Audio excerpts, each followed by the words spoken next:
I asked and you answered. Shout out to MW9651 who wanted to see a rebuild with the Tigers. Tarik Skubal is absolutely electric.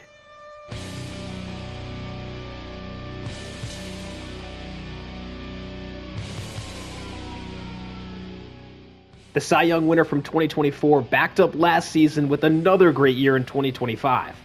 And he is the overwhelming favorite to win back-to-back Cy Youngs. The Tigers had a great season but came up just short, losing to the Mariners this year in the playoffs. And after these back-to-back great years, there's some questions around whether or not Skubal is going to remain a Tiger. But in this video, he definitely is going to remain a Tiger because he is the only non-Joe Random on our roster. And I'm going to rebuild the Tigers starting only with Skubal, and we're going to win a World Series. There are 4 rules for this rebuild. Number 1, the most obvious, Tarik Skubal has to stay on the roster. Number 2, I am limited to only 3 free agent signings every offseason. Number 3 is there are no limits in the amateur draft or the Rule 5 draft. I can pick anybody and as many players as I want. But lastly, there will be no trades. I will not be able to trade with the CPU. So let's see how long this takes. The good news is we've got a certified ace to start the team. As you can see, Joe Random's everywhere else. I've got a little bit more freedom here than my draft-only rebuild since I can use players from the Rule 5 draft and get a few free agents. So that gives me a little bit of relief. But there is a little bit of a rush to try to win pretty quickly because Skubal is already 28. He's probably got 4 or 5 more years in his prime before he starts to regress. I've got to try to get things together, get a team put together in the next 3 to 4 years that is competitive in the playoffs. Well, we open up the season against the Dodgers with Skubal on the mound, but Joe Random's everywhere else in the field, including at first base, but there's a nice play. That guy's 1 overall, by the way. We're not really going to watch any games this year, and frankly, I feel kind of bad for Skubal that there's nobody else competitive on the roster besides him. But we will thank him for his patience, because pretty soon we're going to have a good team around him, as there's a strikeout. Ohtani at the plate now, 2-2 pitch, and that's strike 3. And despite a good effort from Skubal, we do end up losing 2-0 on opening day. And we are 0-8 to start the year, but I'm not too worried about that. The most important thing this season is going to be scouting and drafting. There are some very promising players at the top of this draft class here, but the Tigers do have the 24th pick in round 1. So we'll have to go down the board a little bit. I think Richie Leonard here, first baseman, looks pretty good. We'll start by scouting him. And then, as always, we're going to scout and discover international pitchers because Skubal's going to need some help in that rotation. Meanwhile, we did just beat the Yankees somehow 3-2, and Skubal didn't even start this game. 4 Joe Randoms combined for 9 solid innings.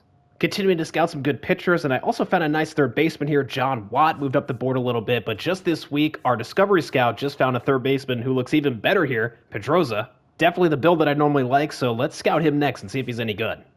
And as you can see, a lot of pitchers have risen up the board, and we even have a couple of good discovery options, Keo Lundy and Adrian Cordova.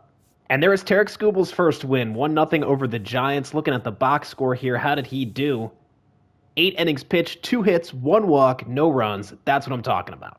And after just 1 week of scouting, Pedroza moved well up the board to 26 now, so I'm very confident in taking him. And now that we found some good options for pitchers, we're going to fire our pitcher scout, Ken Jones, and get another position player scout. And so now we'll look at some catchers and continue to discover other position players. And that ended up working out pretty well because we discovered Garrett Cobb, who's the 21st ranked player in the class, second baseman, as well as we found a good project catcher in Brett Johns. Going into this first draft, Richie Leonard is my favorite option in the first round. Discovery third baseman Eduardo Pedroza is my next best option. There's a couple other good position player options, but the main one I want in the late rounds is Brent Johns. And another potential option is also Howie Rooley, whose plate skills are terrible, but his defense and speed is elite in center field. Besides those guys, there's some great discovery starting pitchers like Garrett Dozier, who might be able to start in the majors right away. And then we have the left-hander Keo Lundy. So let's see where the chips fall in this draft, and hopefully we can get some good players.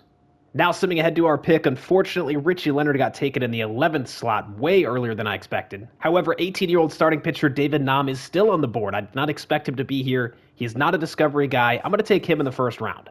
And I took that pitcher because I was confident that Eduardo Pedroza, my favorite position player left on the board, would fall to the next round. We've got the 33rd pick here, and we're going to go with Pedroza. With the 55th overall pick, I want to take Keo Lundy. Has very high walks per 9, is also left-handed. I think he's going to be a great starter. For our 95th pick, I could not let Brent Johns pass us up here. I know he's 157th in the MLB, but he rose up the board a lot, and I don't want to take the chance at losing a good catcher. And now for the 125th pick, we still got some very good options on the board, and I think second baseman Garrett Cobb is my best choice here. I don't love the plate skills, but I do think he's going to have high potential. I'm going to go for another starter here at pick 155, Adrian Cordova. And with our last pick of the draft, I'm going to take speedy center fielder Diego Gomez. And now we're going to take advantage of the contract extension window during this season to extend Tarik Skubal for 7 years. That was definitely pretty expensive at $38.5 million per year, but that's going to give us some runway through his age 35 season, and I think we can win a World Series by then. And he's having a pretty good season this year despite having an absolutely awful defense behind him, 3.68 ERA. It's the beginning of August, so it's time to view our draft picks. Let's see how we did. Okay, very solid. David Nahm at 62 overall, 18 years old. Looks like he's going to have really good hits per nine and just fairly well-rounded attributes across the board. I'm also glad to see that his clutch is in a good spot. Decent pitch mix too, four-seam, cutter, slider, splitter. Happy with this pick. But I'm even happier with third baseman Eduardo Pedroza. Elite contact, vision, discipline, super important statistics. My only concern is with his durability at 43. Keo Lundy ended up working out well because at just 19 years old, he's 71 overall and he can start in the majors next year. And as I anticipated, 18-year-old catcher Brent Johns is coming in with very high potential at 93. However, he is 50 overall, so we're going to need to let him improve in the minors for a little bit. Garrett Cobb actually ended up being quite a bit better than I expected. 21 years old, 61 overall second baseman. The hitting stats are not too far away. The fielding and reaction is going to need a little bit of work, though. And for our last two picks, Adrian Cordova is going to be a decent starter, bad clutch. And Diego Gomez was definitely a miss. 51 overall with only 79 potential. He probably is not going to see the field. But overall, I think this was a very solid start to this rebuild. And we will go on to finish this season 4-158. The good news about that is we're going to have a nice draft pick next year. Wow, very shocking. The Dodgers win the 2025 World Series. And unfortunately, a ton of our Joe Randoms decided to retire. So I'm going to have to sign some really bad guys to fill out the rest of the roster, but they're not going to be part of this rebuild. Looking at our draft picks from last year, Keo Lundy is the only one that I want to add to the 40-man and move to the MLB. We'll see how Cordova, Nahm, and Pedroza do in the minors. And then Cobb, Gomez, and Johns are all going to start in single A. They need to improve a little bit before they start playing any games. So with only 2 non-Joe Randoms in the MLB, we need to get a lot of guys in the Rule 5 draft as well as our 3 free agents. Obviously, Tarik Skubal's taken up a pretty big chunk of our budget at $38.5 million per year, but we still have $75 million available. I'm using the default roster where Vladimir Guerrero Jr. becomes a free agent, so I'm not going to sign him because we know he became a Blue Jay for life. So the best position player free agent on the market is Kyle Tucker, but I'm not sure I really want to sign him at 7 years, $32 million per year. One guy I am interested in, though, is Josh Naylor. He's coming off a 3.5 WAR season, and he's only asking for $15.9 million. I definitely want to focus on position players in free agency because it's going to be easier to find decent pitchers in the Rule 5 draft. The other 2 guys I'm looking at are utility man Willie Castro. I like that he's 28 years old, switch hitter, and still has room for growth, being 76 overall with B potential. And the last one is Luis Arraez, contact specialist, similar to Willie Castro, 28 years old with some room for growth. His defense is terrible, though, so I think I'm going to make him our DH.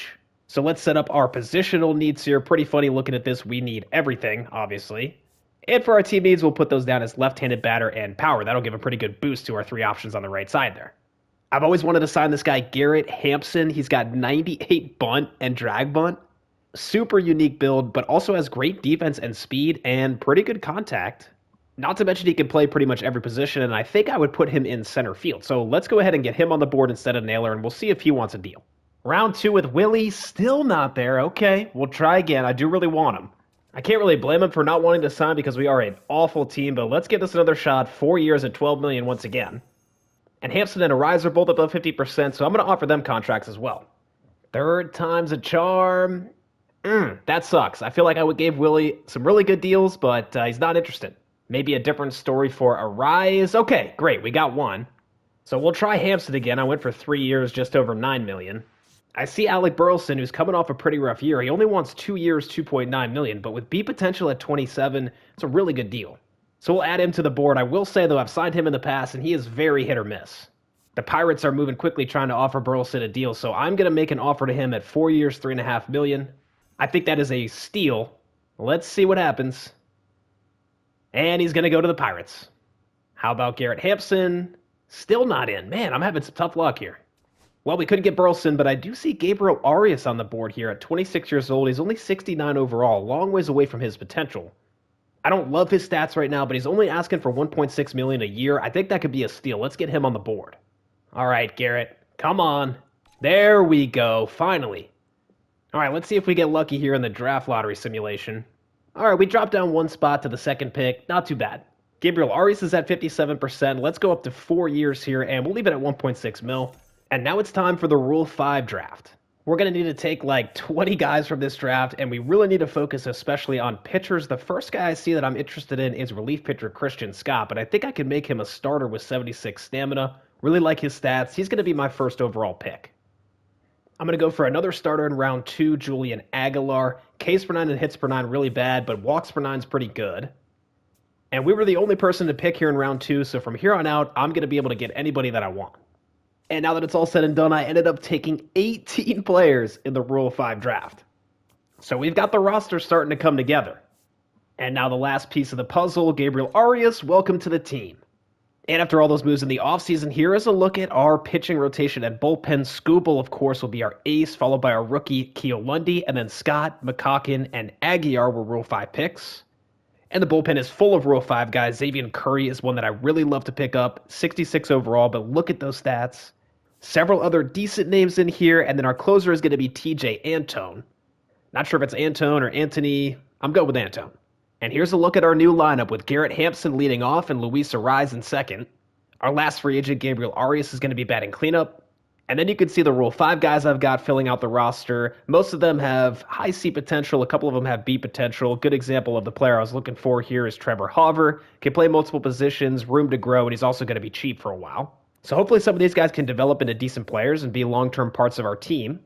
But I'll definitely say that this next year is going to be another rebuilding year. And we went 7-21 during spring training, so my hopes are not super high for this next season. In year 2, we are opening at home against the White Sox. Of course, Skubal will take the mound once again as our ace. Hopefully he's a little bit happy this year as we've got some guys in the field who are not absolutely horrible. Got the leadoff batter in a 2-2 count. Here's the pitch, and that's a lazy pop-up to start the year. And I did have to put Arraez at first, which is not great for his defense, but he's able to make that catch. Very interested to see what Garrett Hampson does on the team this year. I mentioned before, I've always wanted to sign this guy, but he starts off the season with a strikeout. Here's Arraez now, who's probably going to be our best hitter this season, and he's going to ground out to second. And there you can see the CPU expects him to bat over 300. We've got a chance at the bottom of the third now with 1 out, Arraez at the plate, 2 on. And there's a line drive up the middle for a base hit. Detroit crowd on their feet as David Bodie tries to add on. Runners on the corners, and that's a ground ball through the right side. Skubal was cruising, but just gave up a 2-run shot to Colson Montgomery. The score is tied. And now in the bottom of the 6th, we've got 2 on for Melton. And there's a ground ball up the middle. Get through. It will. Runner coming to the plate. The throw is not in time. We regain the lead. That is Melton's first major league hit and RBI. 11 Ks for Skubal. Looks like the manager is going to let him stay in to finish the 7th. And there's a lazy pop-up out into right field. And that is 7 innings from Skubal. This is where things could get a little bit hairy, though, as we get into our bullpen. And Matzek's in a jam right away with 2 on and 2 out. But he gets the strikeout. And here comes the closer, TJ Antone. Crowd on their feet as Antone delivers, and that's a ground ball to third. Throw across the diamond, and we win on opening day. I think a good goal for us this year would be to win 60 games, but after that opening day victory, we're now 2-4. And with the second pick this year, I'm confident that we're going to be able to get a transformational player. Luis Ortega looks like a decent option who could help us out sooner rather than later. He would be a very safe pick, but I want to see if there's anybody I can find with some higher potential. And we're almost through May now, and we're currently 22-31. At least we're not in last place. We're ahead of the White Sox. Gabriel Arias has started to come on strong, and Garrett Hampson's improving, but Luis Arraez has been not doing too well after that good start. However, our relievers have been really good, Skubal's having a great year, and I see that Keo Lundy, our rookie, is getting even better. Clearly we need to focus on our offense because we're last in runs scored. However, we're 6th in ERA, and 5th in runs allowed, so some very promising things on the pitching side. And continuing further along into June now, we're 15 games under 500, and I just don't see us really being competitive this year. Of course, one positive this year is Tarik Skubal continues to deal, and he's now in the top of the 9th against New York with a complete game shutout on the line. He'll have to take down Aaron Judge if he wants to complete this, as there's a grounder to short. That's 1 out. Jazz Chisholm at the plate now, and there's strike 3. Now just 1 strike away, and there it is, strike 3.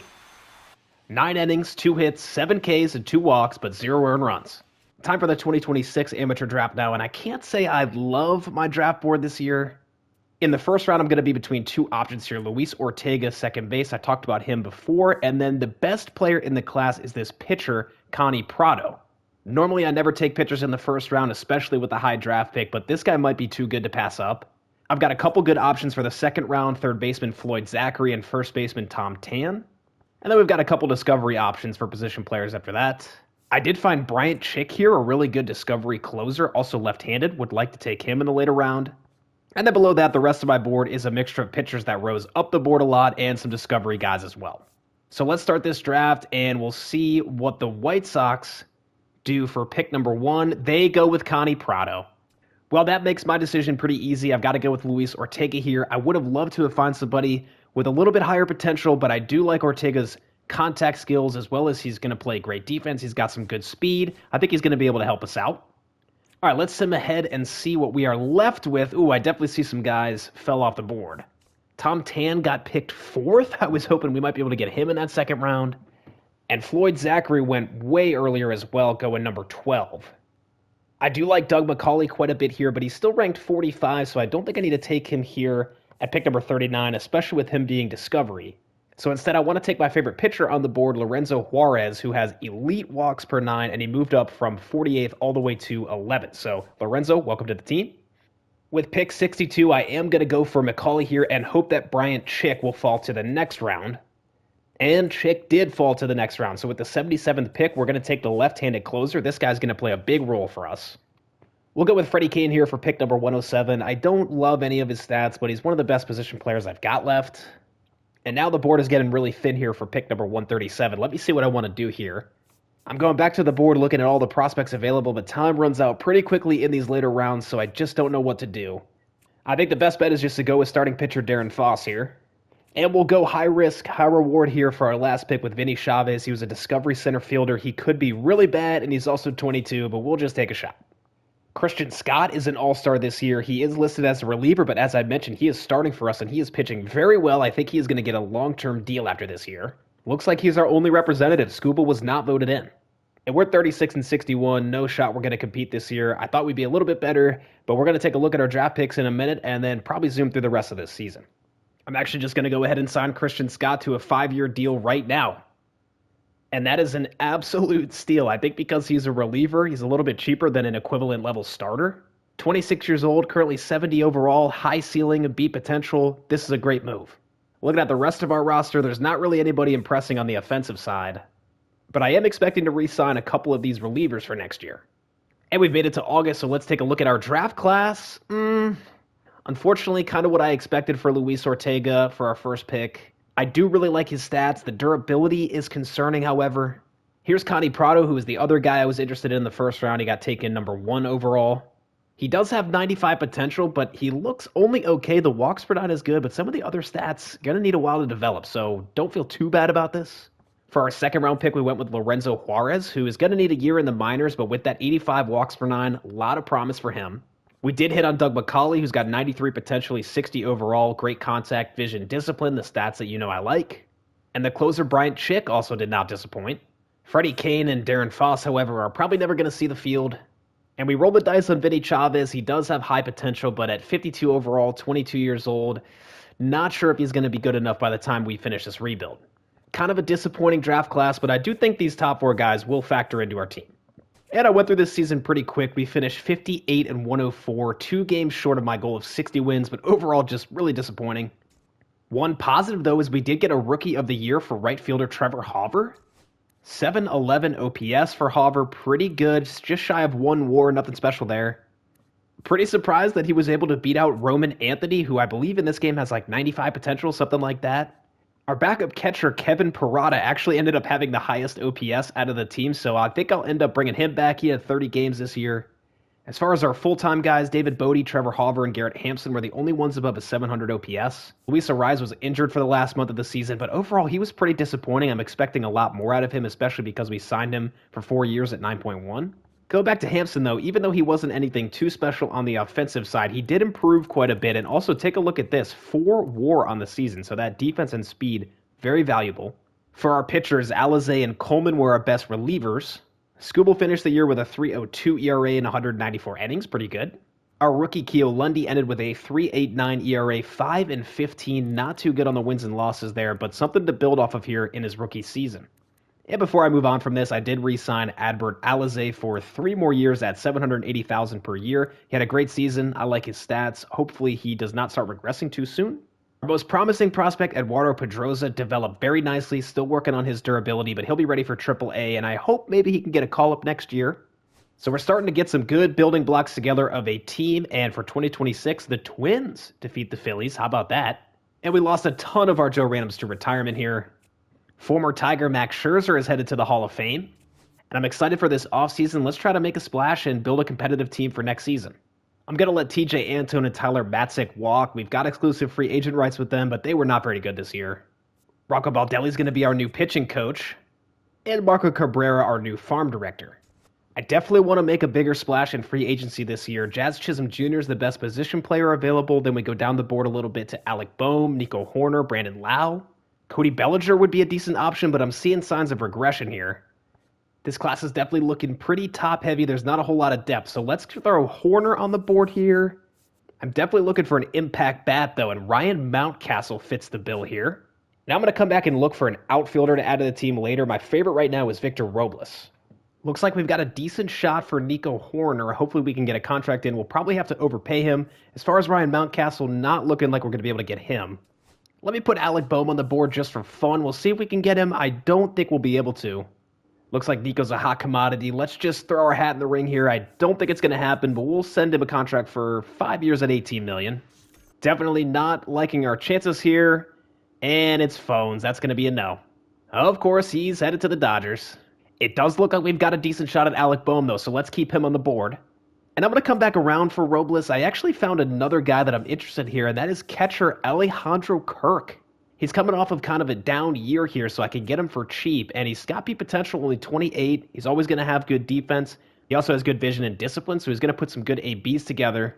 I would be interested in giving Kirk a shot, so we'll throw him on the board, and then hoping that I can get Alec Boehm. And understandably, there's a lot of teams after Alec Boehm as well. I'm willing to overpay him. Let's go for 5 years, bring him up to 50%, 21.7 mil. Let's see what happens. Once again, I don't think we're going to be able to win this one, and there we go. Boehm is headed back to the Phillies for 7 more years. I would not have been willing to go that far. Finally, somebody I could offer a contract to, Alejandro Kirk. I'm willing to bet on him. I'm going to go 3 years at 8.5. And like I said, his defense is always there. So even if he has a down offensive year like he did last year, still a positive WAR player. All right, Alejandro. Not this time. And we're coming up on the Rule 5 draft. I still have yet to land a free agent. Let's give Kirk another deal. I'm willing to overpay him as well. All right, Alejandro. How about this time? Still not ready. Man. Well, let's offer him again. This time I'm not going to offer any more than $8.5 million. We were not the worst team in the league last year, but we still have a 16.5% chance at the first pick. Are we feeling lucky today? Not quite. We're down to 4. Athletics moved up 12. Well, it's time for the Rule 5 draft now. At least nobody here can turn me down. I'm going to go with Michael Kopech here in round 1. Feels like very high risk, high reward. For round 2, I'm going to go with Cole Carrick. He is a center fielder by trade, but also can catch and play a little bit of infield. Let's grab Luke Keschel next. There were definitely not as many good options as I thought there was here, but let's go with Jordan Adams to round things out. So just 4 players this year. That's going to do it for the Rule 5.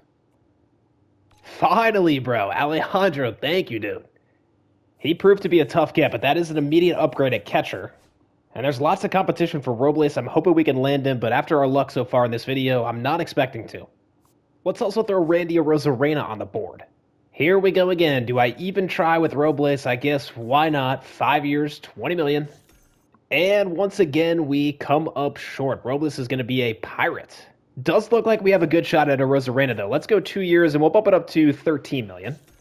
Going way down the board now. Let's see if Jonathan Aranda can help us out of the infield. At the very least, he looks like a good platoon bat against righties. First try with Randy, and he's in. Okay, we finally got one on the first try. Aranda's been pretty good the last couple of years. Decent on-base percentage, nothing spectacular, but he's put up 1.2 and 2 WAR. So let's give him a short-term deal here, a pretty good budget option. We'll go for 2 years and just bump it up a little bit. Well, we did get a little bit better adding Arozarena and Kirk. They'll fit in the middle of our lineup here. Aranda's also going to be sneaky good against righties, so I've got him in the 5-hole. And then we've got some familiar names here at the end of the order, including Trevor Hauver, Rookie of the Year last year. Very curious to see how he follows that up. Slightly different look against lefties. Bodie moves up quite a lot with 79 contact, but this lineup is still leaving quite a bit to be desired. We've got a good test right out of the gate facing Freddie Peralta and the Brewers. And here's our first look at Randy Arozarena in the 3-hole. First at bat, as a Tiger, and it's a strikeout. Skubal back for the third year of this video, coming off of a 3.02 ERA in 2026. And he strikes out Yelich. Beautiful pitch to start the year. I think a stretch goal for us this season would be to finish 500. Gavin Cross gets us on the board with the solo shot in the third. And Skubal has yet to give up a hit through 4. And now the first bit of trouble for Skubal as there's 2 on with nobody out. 1-2 to Yelich. And that's strike 3.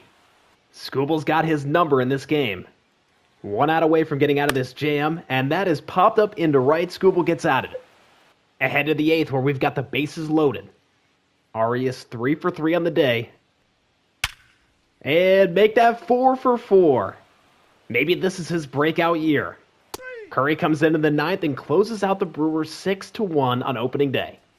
Besides finishing 500 this season, the other goal I have is to do a little bit better in the draft, especially in the first round. And it looks like catcher Ramon Hernandez is very good. He moved up to the first spot. But we're picking at number 4, so I'm not sure we'll be able to get him. We're a few games under 500, and here's a test for Michael Kopech with 2 on, 2 out in the bottom of the 9th. He's blown 3 saves in 8 attempts so far this year, so I'm a little worried about him in this role. Here's the pitch. And that is hit hard. Deep into left. Arozarena back, and that's a walk-off. Definitely had a feeling that this could be an issue. And I'm not wasting any time moving Kopech out of the closing role. Alzolay, you're up. A few days later, bases loaded for Alejandro Kirk, tied in the 9th. Count even at 2-2. Here's the pitch, and that's strike 3. Now the Royals bring in the lefty to face Aranda. But he still drills one up the right field line. Stay fair, it will. Lefty walk-off for Jonathan Aranda. And that's especially impressive considering he's got 45 contact and 41 power versus lefties. We would go on to sweep the Royals in that series, and we're currently 1 game under 500, 13-14 to start the season. And in the first week of May, we finally reached 500 for the season. After that, we would struggle for the rest of the month, though, finishing 4 games under 500. We're currently 27-31, 11 games out of first place. Looking at our team, Bodie, Arias, and Hauver have all been impressive. The pitching staff especially has been really good, especially our 2 rookies, Chick and Juarez. So as expected, it's once again our offense holding us back as we're 28th in runs scored so far. Meanwhile, we're 2nd in ERA, and the top 3 are all in our division. We really need to get some better position players in here, and one great way to do that is with the draft. I found a good discovery third baseman here. Catcher Ramon Hernandez is still my favorite pick in this class. A lot of pitchers have risen up the board, so my next best position player is center fielder Robert Kobayashi. But none of those guys are really blowing me away, so I'm hoping I can find some better gems. I'm hoping we just hit the jackpot as our Discovery Scout just found the number 4 ranked player in the class, first baseman K.O. Ryder. After scouting Ryder, he does look pretty good. He did fall down the board a little bit, but I like that he has some positional flexibility, being able to play third base and right field. And with this ranking at 18, I actually feel like we've got a better shot of getting him in the 2nd or 3rd round. Meanwhile, the roster has fallen apart. We're 2-8 in our last 10, and now we're 11 games under 500. Arozarena's been pretty disappointing, batting only .219 with a .621 OPS. Arias has been really good, one of our few bright spots. And David Bodie's also been pretty good, but the rest of the lineup is struggling.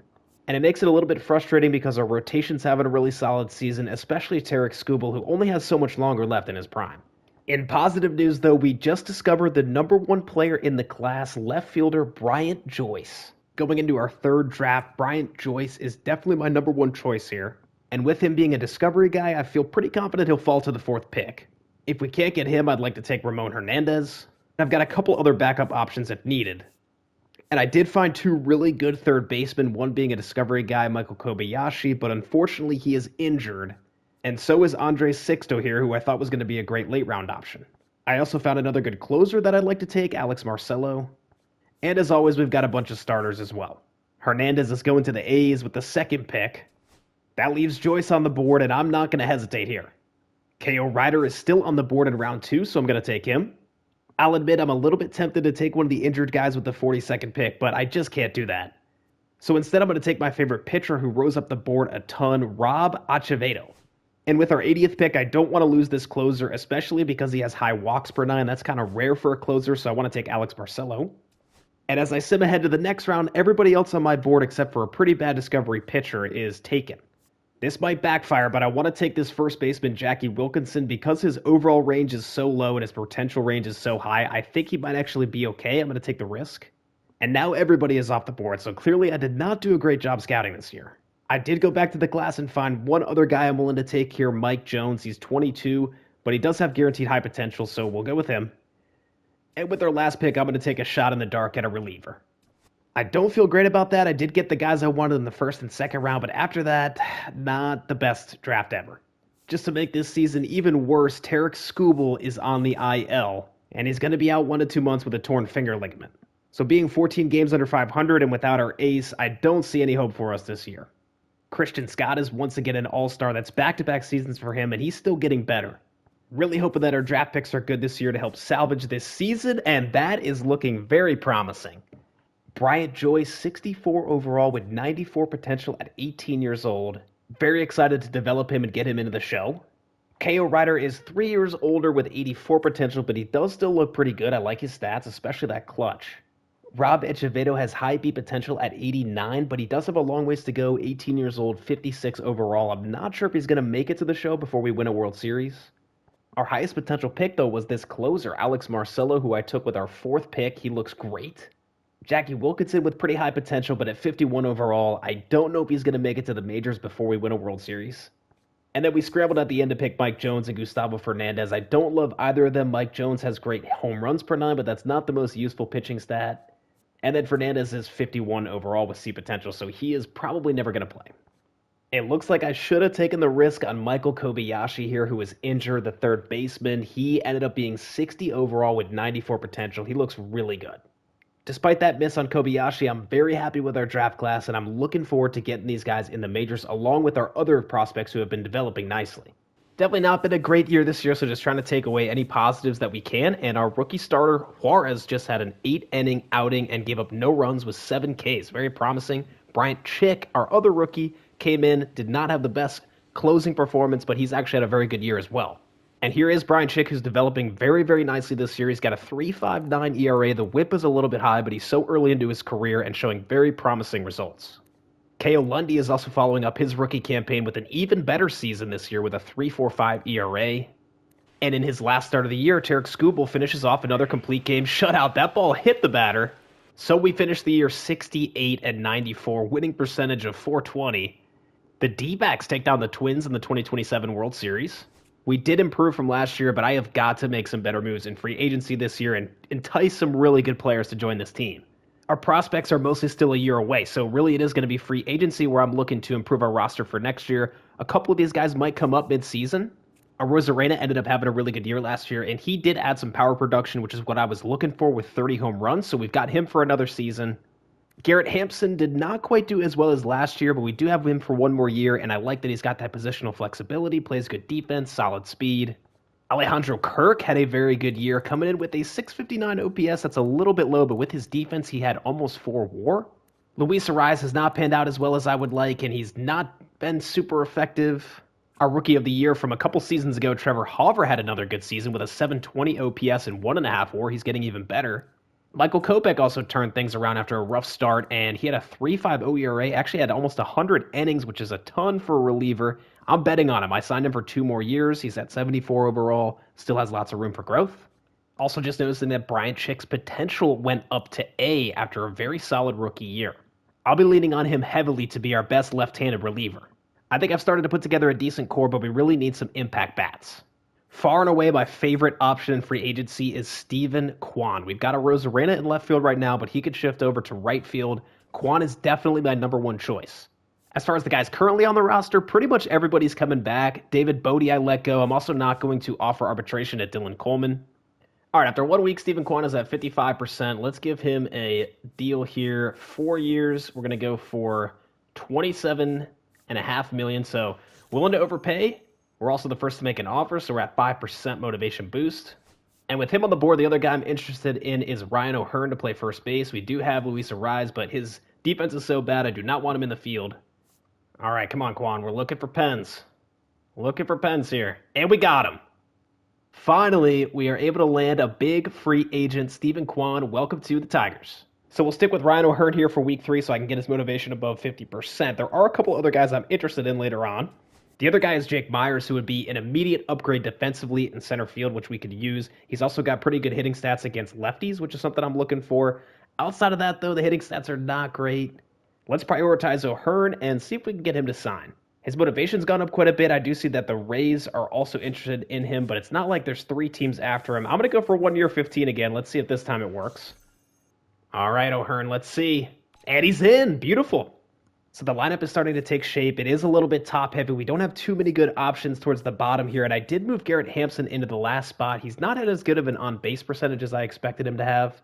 Stepping away from free agency to do the draft lottery simulation, and nobody moved at all. We are staying in the number 5 spot. All right, Jake Myers is above 53%, and I think I'm pretty committed to giving him a 2-year deal. I look through the list of all the prospects, all the free agents, and I still think he's our best bet for next season. And now it's time for the Rule 5 draft. Let's see if we can find any gems here. Ty France would be very interesting, but we just signed O'Hearn for first base, so that's not going to be an option. I am looking for a reliever, and Nate Pearson looks like a very good option, so he is going to be my first pick. I'm not seeing anybody else that's going to fit well into the team, so I think that is just going to be our only pick. All right, can we go 3 for 3? We can. Jake Myers, welcome to the team. Here's a look at our budget going into the season. We've currently got salaries of $167 million with Skubal and Kwan by far the 2 largest and longest contracts. But with some guys coming off the board, if I look at our depth chart for next season, we're going to have prospects coming up like Eduardo Pedroza for third base, both Garrett Cobb and Luis Ortega at second, and we might even have Bryant Joyce ready in the outfield, but we need to improve his defense this year.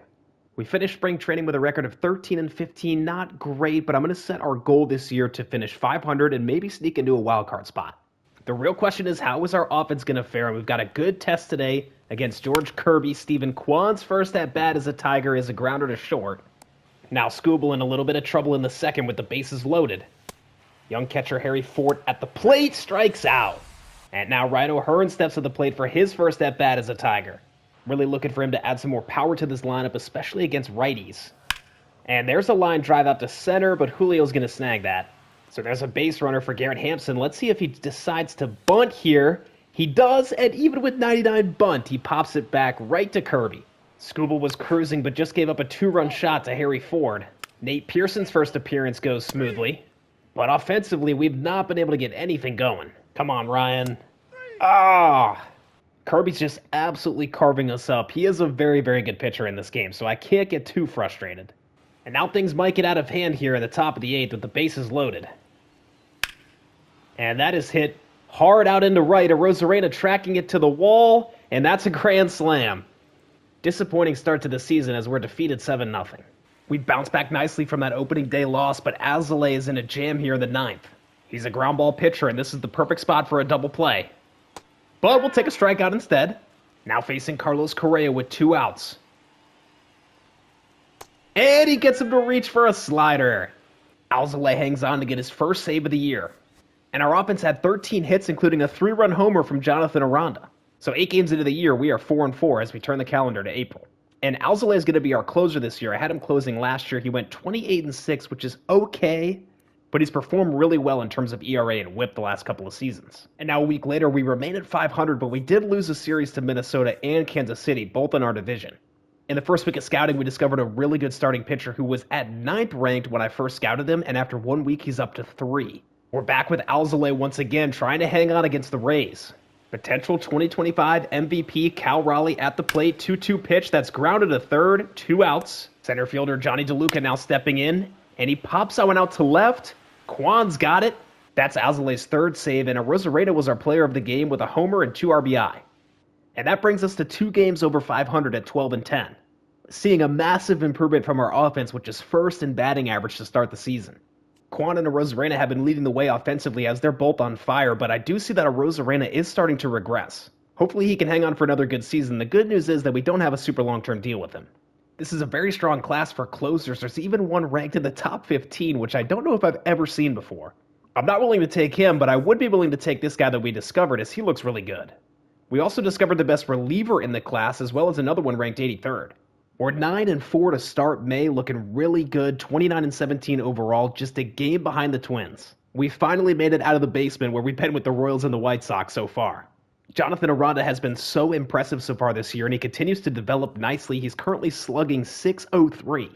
Arozarena and Arise have also been really good, and so has O'Hearn. Kwan's only doing okay so far. I think he'll turn that around, but I'm very surprised to see how good Jake Myers is doing at the plate. I really brought him in for his defense. And on the pitching side, Alzolay is 15-1 in his save opportunities, so I think he's going to be staying in that spot for a while.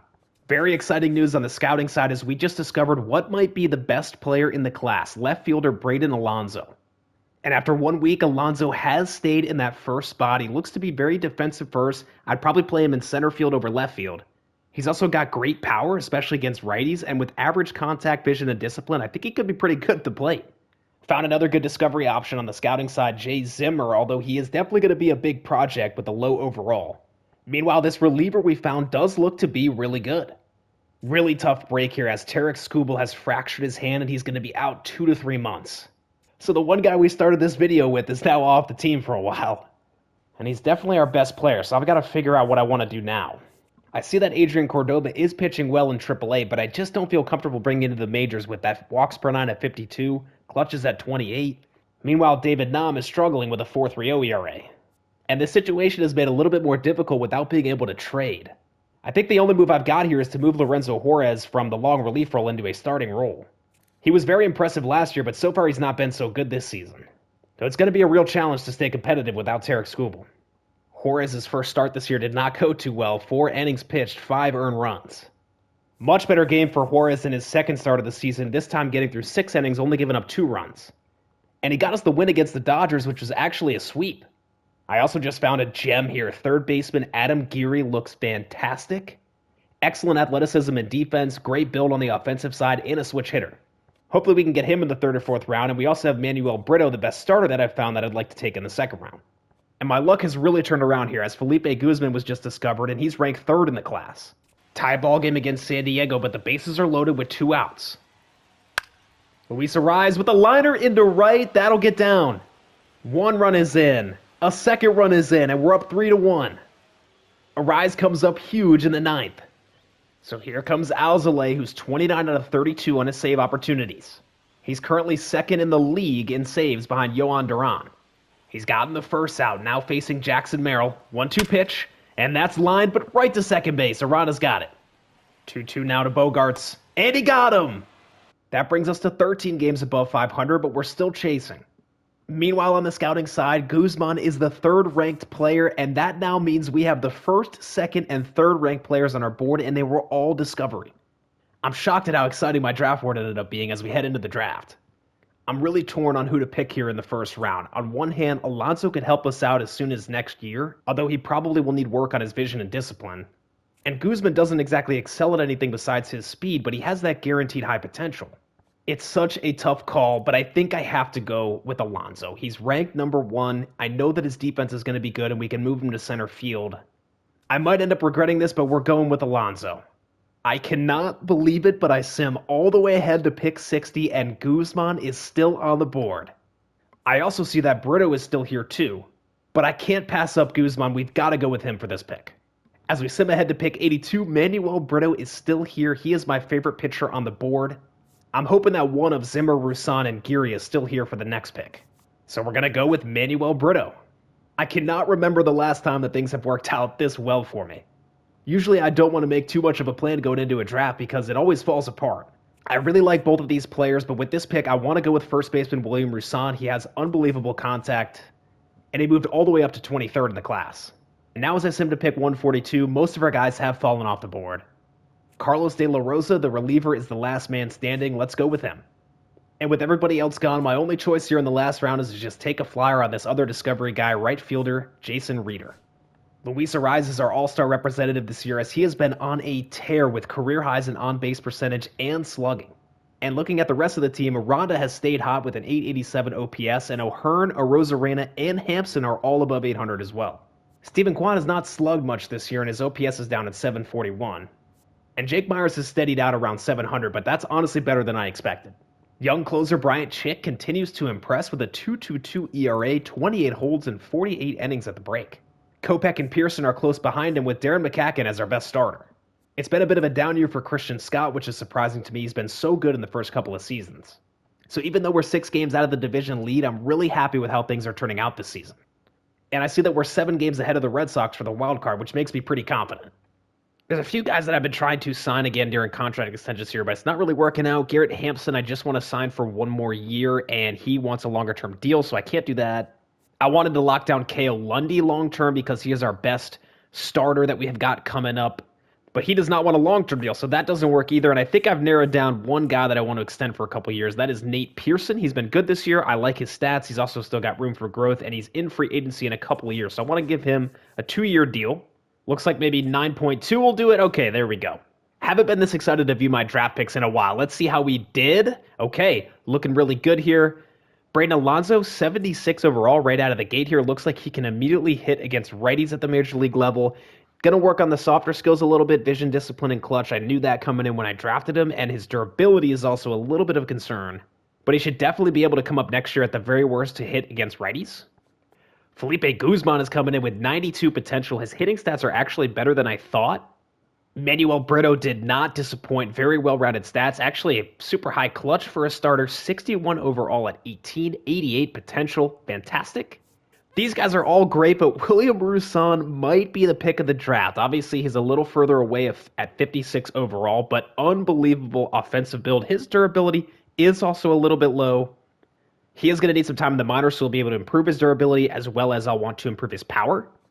As we arrive at September call-ups, we're 11 games above 500, 12 games out of the division. That is out of reach. But we remain in the final wildcard spot, 5.5 games above the A's. And as we head towards the postseason, I'm going to call up the first of our position player prospects, Eduardo Pedroza. We're going to lose some good defense at third base where Tanner Schobel is currently playing against lefties, but I really want to get Pedroza's bat in the lineup. We also just got our ace back, so Skubal's going to get back in the rotation. Lorenzo actually did okay as a starter, improving his ERA all the way down to 4.4. Big test today, taking on the first-place Twins. Ryan O'Hearn with a double into the gap into the first inning. We've got a runner in scoring position early. Rosarena steps in, and he gets a fastball down the middle that's headed to left center. And back-to-back gap shots give us the lead. Darren McCacken gets the start today. He's had a very good year. And he's a gem for 75 overall. If you saw my show science video about walks per 9, you know how good this stat is. We extend the lead on a Trevor Hauver home run who's getting the start today. It's 2-0. Twins chip into the lead with an RBI single up the middle. And Jeffers grounds to third, and that's an error. This was my only concern bringing up Pedroza. His defense is not good at third. Rosarena extends the lead back to 2 on a solo shot. And Alzolay comes in to finish things off. Alzolay now leads the league in saves. And now just 1 strike away, Alzolay strikes him out. And with that, we win the series against the Twins, who have the best record in the AL. We run into a rough stretch here in the middle of September, losing 4 in a row, including 3 straight to Kansas City. And to make matters worse, Alejandro Kirk just got hurt and his potential's gone down. So we'll have to rely on our backup catcher, Kevin Parada. But maybe he was the spark we needed, as we've now won 4 straight. And all those games were close, which means Alzolay continues to rack up saves. He's at 52. What a deal we gave him at the minimum per year. The Marlins defeat us in the last game of the season, but we do finish 10 games above 500, good enough for a wildcard spot. And it looks like we're taking on the Texas Rangers with Baltimore next in line. Alzolay finishes the season with 53 saves. And Arise led the MLB in hits. He had his best career season with a big tick up in his slugging percentage and finished with an .846 OPS. Garrett Hampson was also very impressive this year with 5.5 WAR. I might want to bring him back next year after all. One of our most surprising performances came from Jonathan Aranda, whose potential went up to B, and his stats improved immensely versus lefties. He had an on-base percentage of .362 and a slugging of .456. On the pitching side of things, Skubal improved to 98 overall and had a decent year, but that injury really cost him. And Kale Lundy did not end up reaching the heights of the last 2 seasons. We are in the postseason for the first time in this video. The Rangers matched our record this season of 86 and 76, but they've got home field advantage. Ryan O'Hearn, that's headed deep to right. Get up. It's out of here. A 2-run shot and we take an early lead. Perfect swing, 405 to right center. That was beautiful. Skubal pitching in the postseason for the first time in quite a while, strikes him out to hang up a 0 in the first. O'Hearn steps in again in the top of the third with 2 on. And he gets some good contact again, but this time it's staying in the building. First blemish for Skubal, who gives up a run in the third, make that 2. In the sixth, the Rangers take the lead on a Seager solo shot. He's 3 for 3 today. And now here's Andres Munoz coming in to close. Jake Myers, that's headed back to deep left.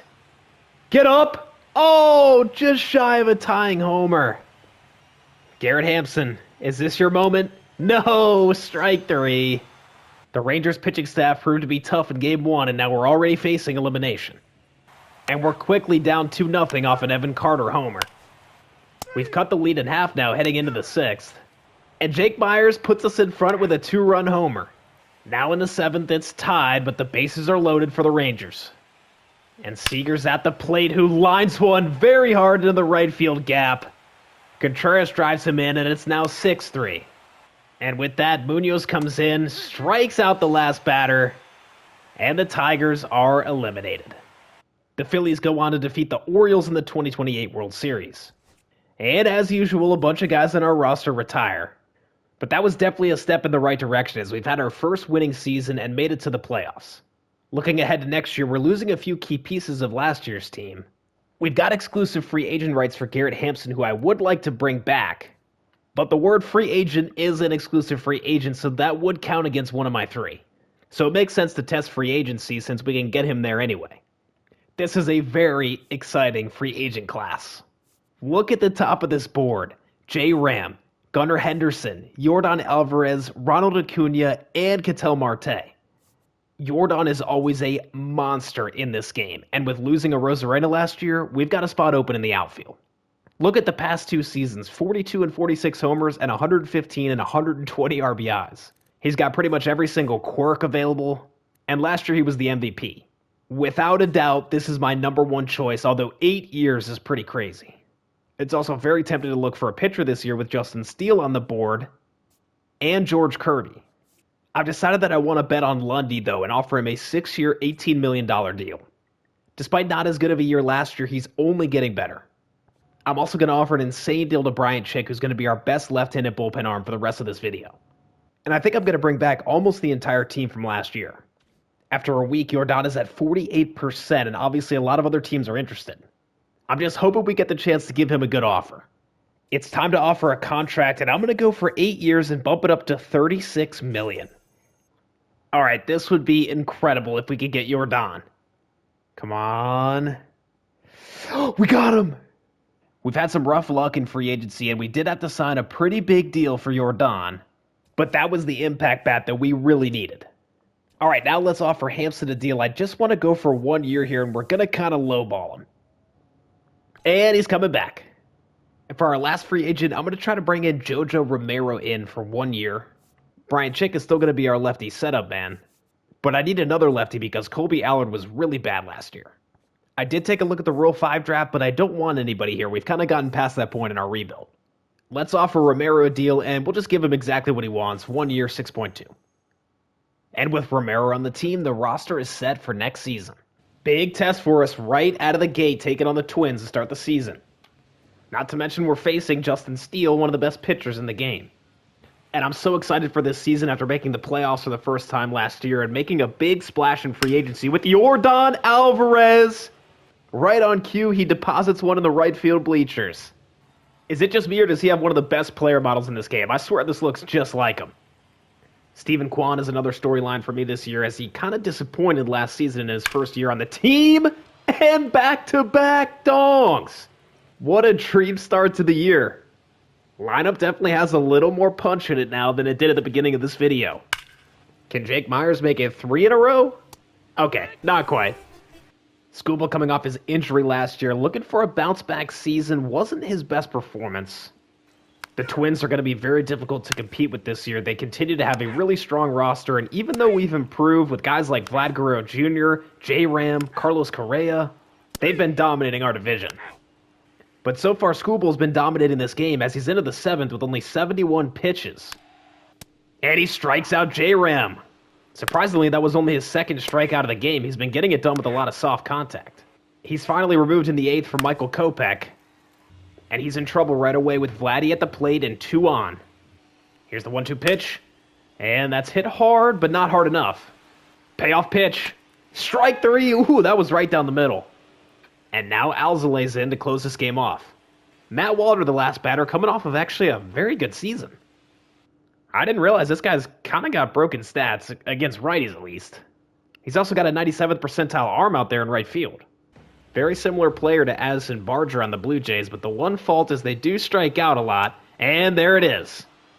Back-to-back homers from Alvarez and Kwan proved to be the only runs in this game. One other thing to keep our eye on this year is some of our prospects, as many of them are getting close to MLB ready. As far as on the pitching side, David Nam is our best-ranked starter coming up, and he's getting pretty close, just looking for that walks per 9 to get above 60. Overall, our farm system is absolutely loaded with 17 players in the top 100. We've started the season scalding hot, winning our first 5 games. And our best player to start the year has been Jonathan Aranda. I'm so surprised at how well he's developed. As we've improved, our first-round pick has started to fall further down. And that's kind of a bummer because I am almost certain that Jorge Sanchez is a generational player. Austin Sierra would be an interesting pick. He's got a low potential range, but he does have a high overall. Carson's also looking decent, so I feel really good that we're going to be able to get at least one of these guys for our first-round pick. Down 1 against Pittsburgh, trying to make a comeback. Pirates are a really good team, currently leading their division. And Jordan Adams will have to be the hero. Adams has been on the roster for a little while. I picked him up in the Rule 5 draft, and this is going to be his first season with real extended playing time. There's a drive into left. That's going to get down. Reynolds throw to the plate. Not in time. Jordan Adams. We've hit our first rough patch as we turn the calendar to June. We do remain tied for the division lead. Alvarez has been hot, and Stephen Kwan's having a bounce-back year. Jojo Romero is proving to be a pretty good signing here in the offseason, and Adbert Alzolay continues to be a great closer. On the scouting side, I just found a gem here. Keith Burdick moved from 105th rank to 16th. Would be a great option for us in the 2nd or 3rd round. Tarik Skubal trying to cap off a complete game shutout in the City Connects. There's a grounder to second. That's 1 out. And he strikes out Trevino. That's 2. Palacios down 0-2. And he swings at that, but he's going to fly it out to center. It's a gem for Skubal. He's having a pretty good year, but unfortunately he has started to regress now this season. After this year, he's got 3 more years on his deal, and I want to win a World Series before he becomes not as good of a pitcher. It's time for the draft. In the first round, we're going to take the best of either Sierra, Carson, or Burdick. Sierra has the lowest potential, but he could help us in the majors pretty soon, and I do really like his stats. Meanwhile, John Carson has the higher ceiling, but it's farther away. And then we've got a fun utility prospect here, William Ludwig, who's got a lower potential range, but he's a switch hitter and can play every position. I also would love to get the starting pitcher, Rick Shields. He was by far the best one I found, and he's projecting to be a future ace. I didn't really find any other good discovery pitchers, to be honest, so the board's a little bit thin towards the end. But what I did find is 2 two-way players, which might be an interesting curveball to throw into this draft. There goes Jorge Sanchez with the 3rd pick. This is the guy that I think is going to be generational. Well, we lost Sierra from the board. He got taken 15th by the Red Sox. So that leaves me between Carson and Burdick. But because we might be able to get Burdick later, I'm going to go with John Carson for our first pick. All right, Burdick is still here for the 32nd pick, so we'll go with him. But unfortunately, that means we miss out on Rick Shields, who I really, really liked. And my board is quickly getting thin. The only 2 guys good that I have left are the discovery position players.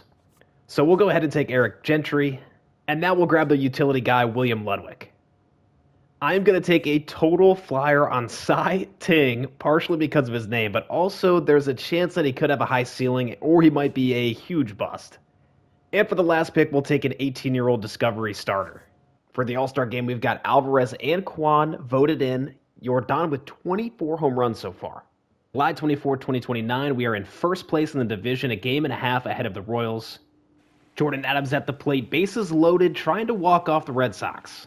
We've already seen Adams come up big once in a big spot this year, and this time he drills one up the middle, and he does it again.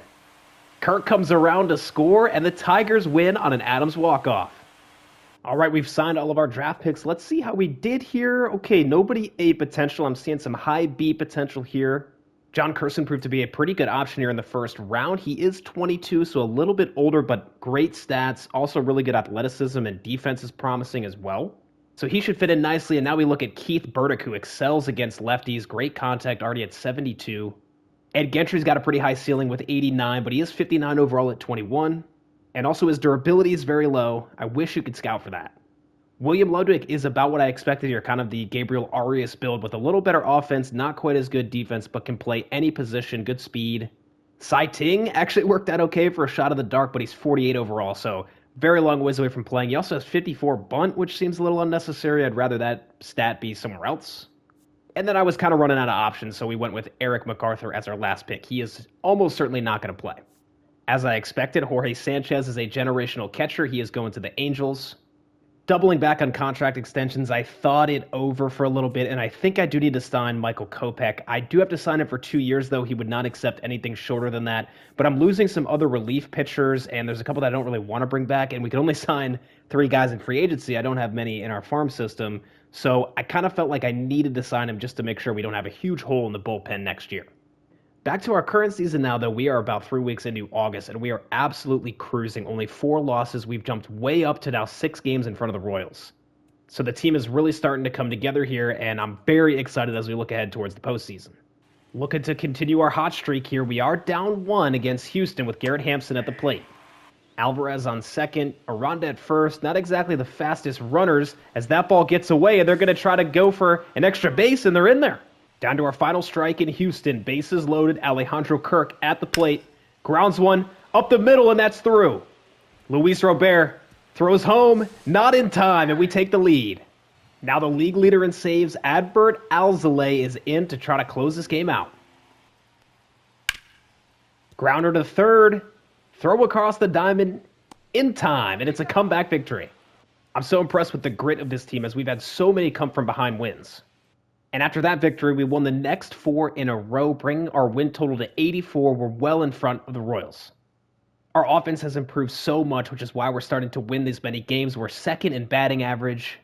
We are 5th in runs scored. 6th in slugging, with Jordan really carrying the load there at 611. Where we really excel, though, is on base percentage at 342. And the pitching staff has really been good throughout this video, and we're great once again. 2nd place for ERA. For September call-ups, it is time to get David Nam in this pitching rotation. He has been unbelievable in AAA this year in 164 innings, no less. So I'm going to add him to the 40-man roster, and we'll get him pitching in the majors. With Aguiar having a down year, Nam is going to come in and start. I really want to see how he does in this role with his current stats as we plan for next season. With just a couple weeks left in September, we have clinched a postseason appearance, so I'm going to sim to the end of the season, and I will see you there. I just had to stop real quick because on September 19th, K.O. Lundy had his first career complete game shutout, 3 hits, 1 walk, 10 Ks. He's a big part of the future of this rotation after that big contract extension in the offseason. And we would go on to finish this year 97-65, easily winning the division. Taking a look at the awards, we got a Hank Aaron for Jordan, and he won the AL MVP. Beating out Aaron Judge and Julio Rodriguez. What a signing. I'm surprised we were able to get him, but he has had a huge impact on our offense. Tarik Skubal came in 2nd for the Cy Young, just did not have as many wins as Logan Gilbert. And I really thought Alzolay was going to win reliever of the year with 55 saves, but Vesia's ERA and strikeout totals were a little bit better, so yeah, I can understand that. We did get a gold glove for Garrett Hampson. That is his 2nd on our team. And we also got one for Jake Myers. We have a really solid defense. Goes without saying that Jordan was by far our best hitter, with Stephen Kwan and Garrett Hampson behind him. Aranda cooled off quite a bit after that great start, but a 741 OPS and some great development is nice to see. This will be his last year in the Tigers uniform, however, as he's going to make way for some prospects next season. Christian Scott continues to be unbelievable in the starting role. We still got 2 more years on his $2.2 million deal. What a steal. Skubal's right there behind him, and then K.O. Lundy had a good season. I still think he's got a higher ceiling than this. Now looking at the postseason bracket, we will be taking on the winner of the Yankees and Guardians series. I would much rather face the Guardians. The Yankees are pretty good. I did not get my wish as the Yankees defeated the Guardians, so that will be our matchup for the division series. Game 1 in Detroit as we have home field advantage versus New York. Crowd is very excited for a 2nd straight trip to the postseason. And it all starts with our ace, the centerpiece of this video, Tarik Skubal.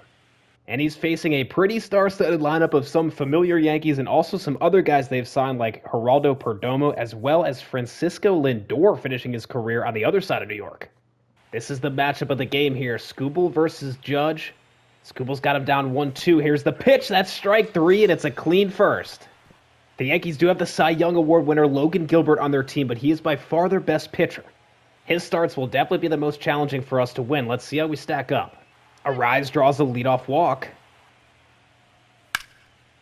Now Kwan. Big swing headed down the left field line. And it's off the wall. But the runners are held at first and second. And that's hit hard up the middle, bobbled by Chisholm, and we score a run. The Yankees tie it up here in the third. It's 1-1. Full count pitch. Right down the middle. That's lined up the middle. And gets down for a hit. Now Aranda with the base hit into left. And Tanner Schobel will pinch run. So we're emptying our bench as Garrett Hampson comes in once again in a big scoring opportunity. And he drills one way back into left, hanging slider. See ya! Austin Wells is all that stands in the way between a Game 1 victory. 2-2 pitch.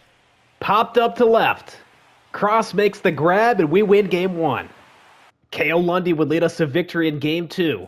He went 6 2/3, only giving up 1 run and handing it off to the bullpen to close things out. So we head to New York City to try and close this series out. The Yanks took an early lead, and we haven't been able to mount much offensively. But despite giving up 1 run, Christian Scott's been pretty good so far in this game. And the Yanks do still have Devin Williams as their closer. He's facing Yordan in the top of the 9th. Yordan! High and deep, stay fair! See ya! The MVP ties it up in the 9th. Bryant Chick now comes in for the bottom of the 9th to keep things tied. Austin Wells, though, drills one out into right. That's the short porch. It's gone. After the homer by Alvarez, Wells responds and the Yanks take Game 3. Bryant Chick unfortunately blows it, as that would have been a really fun victory with Yordan's homer. So we'll head back to New York for Game 4, where it's McCawkin and Luzardo. And we're off to a good start as Garrett Hampson doubles in 2 runs. McCawkin's been good so far today, but there's 2 on now in the 5th. That's grounded to third, though, and throw to second, we got out of it. Jason Dominguez, though, drills one deep to center. That's back. And off the glove and over the wall. Myers tracking it all the way. Timed the jump well. Looks like it was just over his glove. Let's get a closer look here. Yep, he was not quite able to get it. Looks like his arm got caught on the wall. He might have had a chance at that. It's close. Savian Curry has navigated this lineup very well the last couple of innings. He's pitched 44 pitches in relief. He's got Bellinger down in the count 1-2, and he strikes him out on a curveball. And with that, we are headed to extra innings. And he walks it off. That was murdered. Back-to-back walk-off home runs for the Yankees in the last 2 games. And just like that, our 2-0 series lead is evaporated. Game 5 is winner-take-all. Each team's ace squares off once again. We managed to take down Gilbert in Game 1. Can we do it once again? We've got something cooking early here in the second with 2 runners on and 1 out. Jake Myers gets a fastball that he flies out to right. Is that going to be deep enough? Judge has a good arm. Throw comes home, and it's in time. No, he dropped the ball. And that was on a perfect throw from Judge. Managed to make the catch, but not able to hold on to it as he drops it after the tag. The veteran Skubal needs to not let this inning get away from him as he strikes out Chisholm. He strikes out Hoskins. And now Austin Wells pops it up to Kirk, and we're going to get out of it. With the series on the line, Alzolay comes in for the save. Who else greets him at home plate than none other than Aaron Judge, who strikes out. 2-2 to Connor Norby, who also strikes out. Chisholm lines one to center, and it stays up, and the Tigers are headed to the championship series. And after that exciting series, we now face the Texas Rangers. This should be a tough series as the Rangers won 103 games during the regular season. And with that, they've got home field advantage and Zach Gallen, their ace, on the mound. Yordan gets a solo homer in the first. We're up 1-0, and a 2-run shot from Hampson. It's 3-0. With Skubal still tired from Game 5 of the last series, K.O. Lundy gets the start for the Tigers. He's in a jam here early as Seager looms on deck and there's 2 runners on. Full count pitch to Josh Jung. And that's lined hard out into right. But it's caught. Stephen Kwan with a great jump on that ball. But the Rangers quickly strike back on a 2-run shot by Jacob Young. It's 3-3. This is an absolutely loaded offense for Texas. And now Corey Seager gives the Rangers the lead. It's 4-3. Alex Vesia, the reliever of the year, is the Rangers' closer. Luis Arraez drills one into right. There's a base hit. And if there's any good news, we do have the top of our lineup here in the top of the 9th. Kwan's worked a full count, and he lines one into the left center field gap. That's a base hit. It'll be extra bases. Arraez, not much speed. Throw is cut off, and he scores. We did not get a good camera angle to see him come home, but Stephen Kwan ties the game. And now Jordan Adams will pinch run as Jordan comes to the plate. And they're going to intentionally walk him. And now it works out exactly as intended as Aranda grounds into a double play. Garrett Hampson with a good swing. That's headed up the right field line. That could get out, and it's gone. He has really surprised us with his power in this postseason. Alzolay a perfect 3 for 3 in save opportunities so far this postseason. But he walks Langford, and the go-ahead run will come to the plate. Alzolay struggling to find the zone as he's now down 3-1 to Ronald Acuna, and he walks him too. He's been so effective so far in the postseason, and he gets Alonso to strike out. So we come back in the 9th and 10th to win Game 1. Very exciting victory in Game 1, but we lose Game 2 4-0, and we lose Game 3 5-3. We need Skubal to be a stopper for us in Game 4, and he's been excellent so far in the postseason, but immediately gives up a run in the first. And now the Rangers tack on another and 2 more in the second. It's 4-0. And now we need 4 runs in the 9th. That is not going to happen. The Rangers win 6-2. Well, now that we're down 3-1 in this series, I'm going to simulate this last game, and the Tigers are eliminated by the Rangers. Their offense was just a lot better than ours. I think as far as the pitching goes, we stacked up pretty nicely, but the depth of their lineup is just too much for us to handle. And as I expected, the Rangers take down the D-backs and win the 2029 World Series. So we're going to have to revamp the roster a little bit here as we're losing a lot of guys to free agency, and as I mentioned before, we're going to be replacing them mostly with young prospects that we've drafted. So we have got a lot of positions to fill here in the lineup going into next year. I know for sure we're going to need to fill in first base, and we are going to do that with our prospect K.O. Ryder. And I mentioned it before, but he is pretty much another Luis Arraez for us. And to replace Jonathan Aranda, who is playing second base for us, we're going to bring up Luis Ortega, so I'll add him to the 40-man and move him to the MLB. I haven't decided who I want to bring up in the outfield just yet. Brendan Alonso brings some power and good defense, but struggles with contact and discipline. Whereas Doug McCauley's the complete opposite. Not very good defense, but great hitting stats. So I don't have all the answers just yet of how this team's going to look for next season. And looking at the free agents, there's 2 that I'm very interested in. Shortstop Mason Wynn. He's coming off back-to-back solid seasons with about 4 WAR. He's above average at the plate, also has solid defense. Initially, I was interested in Freddie Fermin as an option at catcher, but now that I look at the board, there's a lot of really good options here. I think I'm going to go with Patrick Bailey on the board for now. We've got one promising catcher in our farm system, but he's still a little ways away from the show at 66 overall. Patrick Bailey is interested right away, so let's go ahead and offer him 3 years just above what he's looking for. 2 guys are going to be letting go. Darren McCacken and Tanner Schobel will not be coming back next year. McCacken's been pretty good for us, but he's getting a little bit older, and I've got some other options. He's also asking for close to $10 million for arbitration. And with our infield prospects coming up, I no longer need Tanner Schobel, who was great defensively and was kind of a platoon bat for me against lefties. All right, I offered another deal to Patrick Bailey, and now we can offer a deal to Mason Wynn. I'm going to go for 5 years at 22, and we're the first offer, so 5% boost for Mason Wynn. Here we go. And we got pens. Mason Wynn, welcome to the Tigers.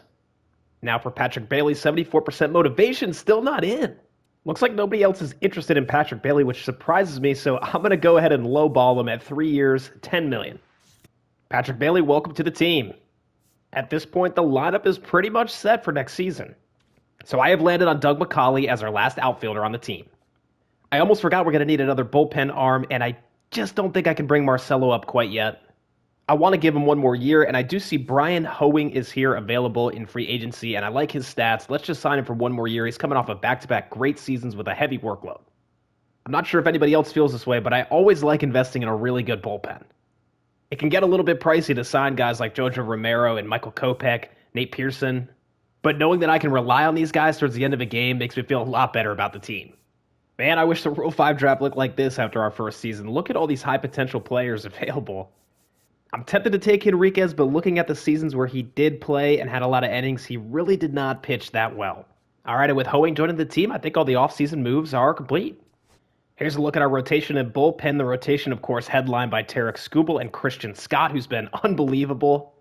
David Nam will be a full-time starter this season. He had a cup of coffee in the league last year.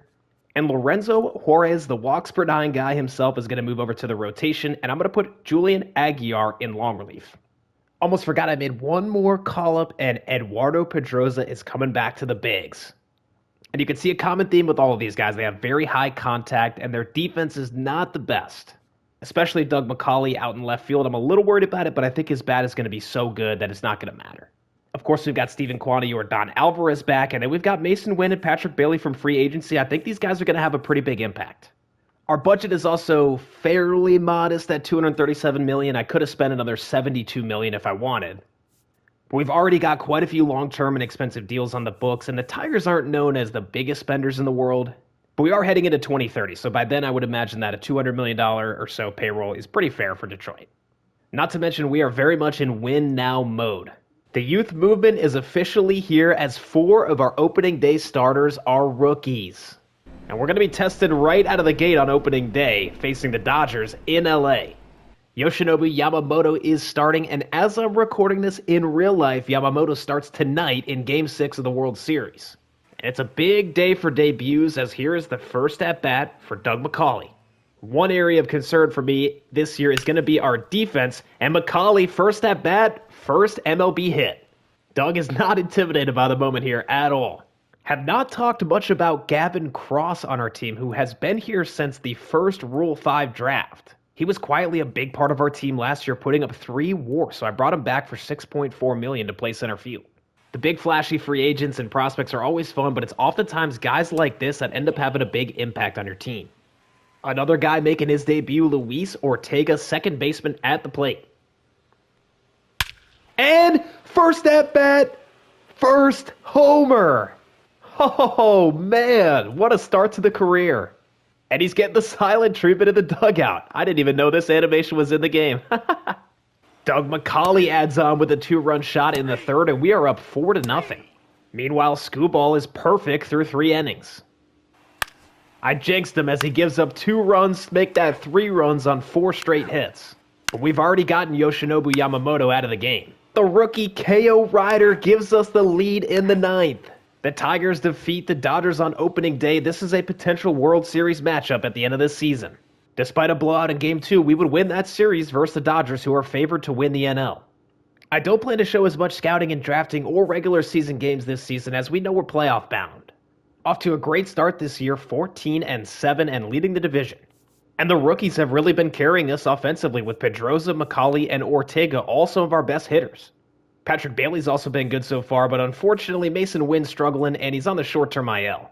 Bryant Chick's been our closer. He's been decent so far, and this is a big game here facing the Rangers. The Rangers took us out of the playoffs last season, and once again, they are the team to beat in the AL. Bryant Chick's got Contreras down 0-2, and he gets him to ground to third, going the short way, and we close it out. Rookie David Nam with a good start in that game as well. Our ace is hurt once again. Tarik Skubal has had some injury issues in this video. He's going to be out another couple of months here. And as I just mentioned, he's been our best starter so far this season. We really needed him. I do see that the other guys are better. Nobody's on a cold streak. And Julian Aguiar, you're back in the rotation. I have found my favorite option for round 1. Third baseman Sean Knotts can also play second base and a couple outfield positions. The only other notable guy I've found is a really good discovery pitcher. Ever since drafting Ortega in 2026, I've been really excited for him to make it to the majors. And he draws a walk to bring up Yordan. Kwan with a line drive into left. That'll get down. 2 runs come home, and it's 6-4 Tigers. And a swinging bunt by Kellen Lindsey. Bare hand throw from third is into the stands. This game has been an encapsulation of our team. Great on base percentage, bad defense. So now the top of the order is up. And Jacob Young drills one, it's off the glove. The Royals are going to tie the game. And the Royals would walk us off 7-6. Now Chick started to struggle a little bit in the closing role, so I'm going to move Jojo Romero into his spot, and we'll see how he does. Romero's got a lot higher clutch, and I'm hoping that helps him out. Now 1 week from the MLB draft, we are in first place 2 games ahead of the Twins. Jordan has become our best hitter with a 965 OPS, 70 RBI, and 19 homers. Our backup catcher has filled in nicely when needed, but our next best full-time player has been Eduardo Pedroza, whose contact continues to climb up to the elite levels. Our other rookies have stabilized more in the mid-700s for their OPS. Doug McCauley is developing very nicely, however. The only rookie who's really disappointed has been K.O. Ryder, who's not quite been able to figure it out. I'm a bit disappointed with David Nam in his first full season with a 4.39 ERA. Same thing with our walks per 9 expert Lorenzo Juarez. I know both of these guys have higher ceilings than this. But most disappointing has been Brian Chick. He is not playing like a guy who's got a $12 million per year deal in the bullpen. Overall, we're playing nicely, but I feel like we've got so much more in the tank than this. Pretty disappointing draft board this year, as I've only got 4 good position player options. Sean Knotts is still my favorite pick for the first round, but I just don't know if we're going to be able to get him with pick number 28. And frustratingly, the best discovery pitcher I found who I called out earlier is actually injured. You can see that in the bottom left. He still might be worth a late round pick, though, if he's on the board. Well, most of the pitchers have fallen off, but thankfully Sean Knotts is still here. I am not going to think twice. He is going to be our first round pick. The board's gotten thin really quickly, but Jordy Norman is still here, so we're going with 2 third basemen. And for pick 63, I'm going to risk that the injury does not affect Scott too much here. We're going to go with him. We're going to have to take some flyers to finish out this draft, and I'm going to start with a 22-year-old first baseman with elite contact. I'm going to go back for another starter here. Zachary Lucie's a discovery guy. Looks okay. I'm going to take a shot in the dark now at Franklin Rodriguez, 20-year-old shortstop. Looks like he has good defense and athleticism, but could be really bad. And finally, we'll take another discovery starter. That was not a great draft. At least we got the first 2 picks we wanted, because outside of that, I don't have a whole lot of confidence. Jordan is our only all-star selection this year. I thought we might have a couple more, but we'll take it. He's having another solid season. And he's currently second behind Bobby Witt for MVP. Eduardo Pedroza is also in the hunt for Rookie of the Year, but he's definitely chasing Carlos De La Cruz, who's got more homers and RBI. But De La Cruz is 30 with C potential. He's right about at his ceiling. I hope that Pedroza can catch up and overtake him. Now coming out of the All-Star break, we did take 2 out of 3 from Texas, so we are stacking up against the best teams. Very nice to see that David Nam is only 3 outs away from a complete game shutout. The rookie having the best start of his career, and he's been very efficient. This is only pitch number 77, and it's a strikeout. Now just 1 out away from finishing this off. And that's a ground ball to short. Scooped and thrown to first by Wynn, and there you go. And with that, we are still 20 games ahead of 500 and 3.5 games ahead in the division. And it's now time to view our draft picks. I don't feel too good about this. That is a lot better than I thought. But we do get hot at the end of August, and now we're up to 83 wins and back out well in front of the Twins. And we've got some very exciting additions to the team for September call-ups, starting with left fielder Braden Alonso. He has been absolutely mashing in AAA with a 958 OPS, and he's playing so well that his potential's gone up. And the other guy that's coming up is closer Alex Marcelo. He has developed extremely well, and he's got a 1.89 ERA, 31-3 in save opportunities in AAA. Very interested to see what Alonso could do at the major league level with all of that power, but he's going to start with a walk. The other thing he brings to the table is a lot of speed. And there you see him. He's going for second, and he's safe. Should be a very dynamic player to have in our lineup.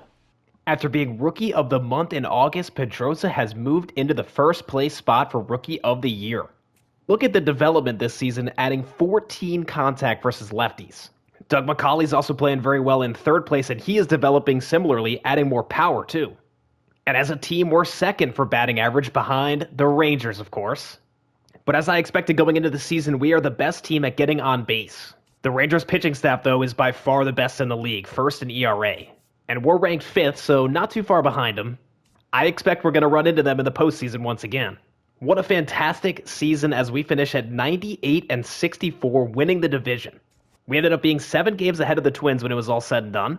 But our 98 wins is 3 behind the Rangers, who are the team to beat. Over on the NL side, the Phillies and the Brewers were the 2 best teams in their leagues. The CPU has the Dodgers ranked as the first best team, but they only won 88 games, although their division looked tough. Let's take a look at the awards here for this year. We've got a Hank Aaron for Jordan and a Rookie of the Year for Doug McCauley. Jordan wins his third consecutive MVP. Very close race between him and Bobby Witt. How about that? Doug McCauley ends up taking down Pedroza for the Rookie of the Year.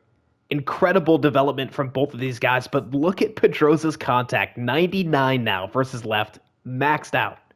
Funny that our backup catcher ended up having the highest OPS on the team, but he did only have 47 at-bats. He made him count, though. And Braden Alonso from September call-ups made his short time in the major leagues count, hitting 5 homers in 51 at-bats. Solid season from Steven Kwan, although he is starting to regress just a little bit. But he's been really good the last 2 years. This is exactly why I signed him. Very solid all-around player. The 2 disappointing rookies this year were Luis Ortega and K.O. Ryder. They weren't terrible, but they have similar stats to the other guys that were much more successful. Patrick Bailey was impactful this year. At the plate, he had a 697 OPS, which is decent, but really with his defense, that's where he gets 3.8 WAR. Mason Wynn was kind of disappointing, though. 675 OPS and only 1.6 WAR. I figured he would get a little bit more with his defense. Curry, Hoeing, and Pearson were all good, and Christian Scott once again had another solid season as a starter. And so did K.O. Lundy, who set a new career low for ERA. Not the best year from Skubal, who's regressed now to 90 overall. And I continue to have higher expectations for both David Nam and Lorenzo Juarez. All in all, I'm feeling really good about our team heading into the playoffs. I think this could be the year. The stage is set, and the Tigers will be facing the Astros. The Astros have a veteran starting pitching staff with Dylan Cease, Cutter Crawford, and Blake Snell. They also have one of the best lefties in the bullpen in Chris Bubich. Offensively, they're led by Luis Robert Jr., who had a great season hitting 33 homers. Should be a good series, but I would definitely call us the favorites. And we've got home field advantage with Skubal taking the mound in Game 1. Cam Smith, though, grounds one through the hole, and the Astros are on the board. And now a line drive single into right is going to score another run. If we're going to take home any hardware this year, Jordan needs to be a big part of this team. But he grounds out into the shift, and it's a 0 in the first. Skubal settled in, but we are hitless through 3 innings. And the Astros put up another in the 4th. Finally, we've got a couple of base runners as Patrick Bailey steps in. He's worked the full count. Here's a 3-2 pitch, and it's ball 4. And Braden Alonso, who has made the playoff roster, steps in with the bases loaded. Alonso rips one, but it's on the ground to first, and we don't put up any runs. Skubal's already out of this game in the 5th. He did not really do his job today as our ace. But more than that, our offense hasn't given any run support. Not looking great for us in this game so far, but once again, we've got a scoring chance in the 8th. And Steven Kwan lines one in the left, and we're going to get on the board. Maybe this is the start of a rally. Now Patrick Bailey, 3-1 pitch, draws a walk, the bases are loaded. And once again, it's Braden Alonso stepping in. But this is a huge moment for the rookie. And he drills one. It's at the track, and it's good! Grand slam, Braden Alonso! That was an absolute moonshot. It was in the air for like 10 seconds, and you see the flags out there downwind? I think that helped carry it out. And we wouldn't be done there as Pedroza doubles in 2 more runs. Jojo Romero just 1 pitch away from the save. And that's grounded to third. Throw across the diamond is in time. Alonso, Game 1 hero. Christian Scott gets the ball here in Game 2. And he's squaring off against the veteran Dylan Cease. And we're cooking something now in the bottom of the 5th. The score is still tied at 0. 3-2 to Pedroza. Grounded through the right side. Runner still on first and second with nobody out. Steven Kwan drills one into right center. And that's off the wall. 2 more runs come home, and it's 3-0. We finally break the tie in a big way as Christian Scott now gives up his first run. And immediately after, 2 more come home, it's tied again. And the Astros put up a 4th in the 6th, and we're down 1. Alonso leads off the 6th with a triple and a double from Arias, and it's tied once again. But not before K.O. Ryder singles another one home, and Pedroza with the double, it's 6-4. And we answer the Astros' 4-run 6 with a 4-run 6 of our own. And we would end up dominating this game 9-4, taking a 2-0 series lead. So the series heads to Houston, where Blake Snell is pitching for the Astros. K.O. Lundy is our Game 3 starter. The Southpaw's pitched in big games before, but look at this play from Cam Smith. He flies one up the right field line where McCauley robs it, but it bounces off his glove. And 2 runs would score on that play before Lundy gets out of the inning. Lundy, continuing to struggle, gives up another run in the 3rd, but a triple from Adams cuts the lead to 3-2. Snell's out of the game as Helsley comes in.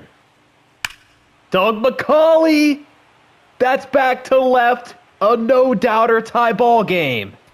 392 feet over the trade tracks. We were not able to get any runs in the 10th, and now the Astros walk us off 4-3. This should be an interesting Game 4 as all eyes are on David Nahm making his first playoff start. And I would really like to win it here and not force a winner-take-all Game 5. Patrick Bailey singles up the middle. That's 1 run in the first. He has been red hot in the postseason. There he is, David Nahm. Not a great regular season, but that can all change with a good postseason start right here. I think I mentioned before I love his pitch mix with a four-seam cutter, slider, and splitter. Luis Robert with a solo shot ties the game up at 1. That brings up Steven Kwan, who grounds to third. He needs to hustle. Throw to second. Throw to first. It's in time. Besides that solo homer, David Nahm has really been dealing in this game. But the Astros would go on to take the lead in the 4th. He's gotten clipped for 2 runs, but Nahm has been pretty impressive in this game until now. That's a 2-run shot from Martin. And with Nick Allen hitting a 3-run shot, this game is over. And that means we head back to Detroit for Game 5. Skubal has got to be dominant today in this game. And the offense needs to get started early. There's a single into left field. There could be a play at the plate. Janitor throw home. Runner does not go. Here's a pitch from Cease. And that's hit softly out into center, but it might be deep enough. And it is. No play at the plate. We take an early lead. Both starters have been pretty dialed in so far in this game as Yortan goes down looking. And each team only has 1 hit so far.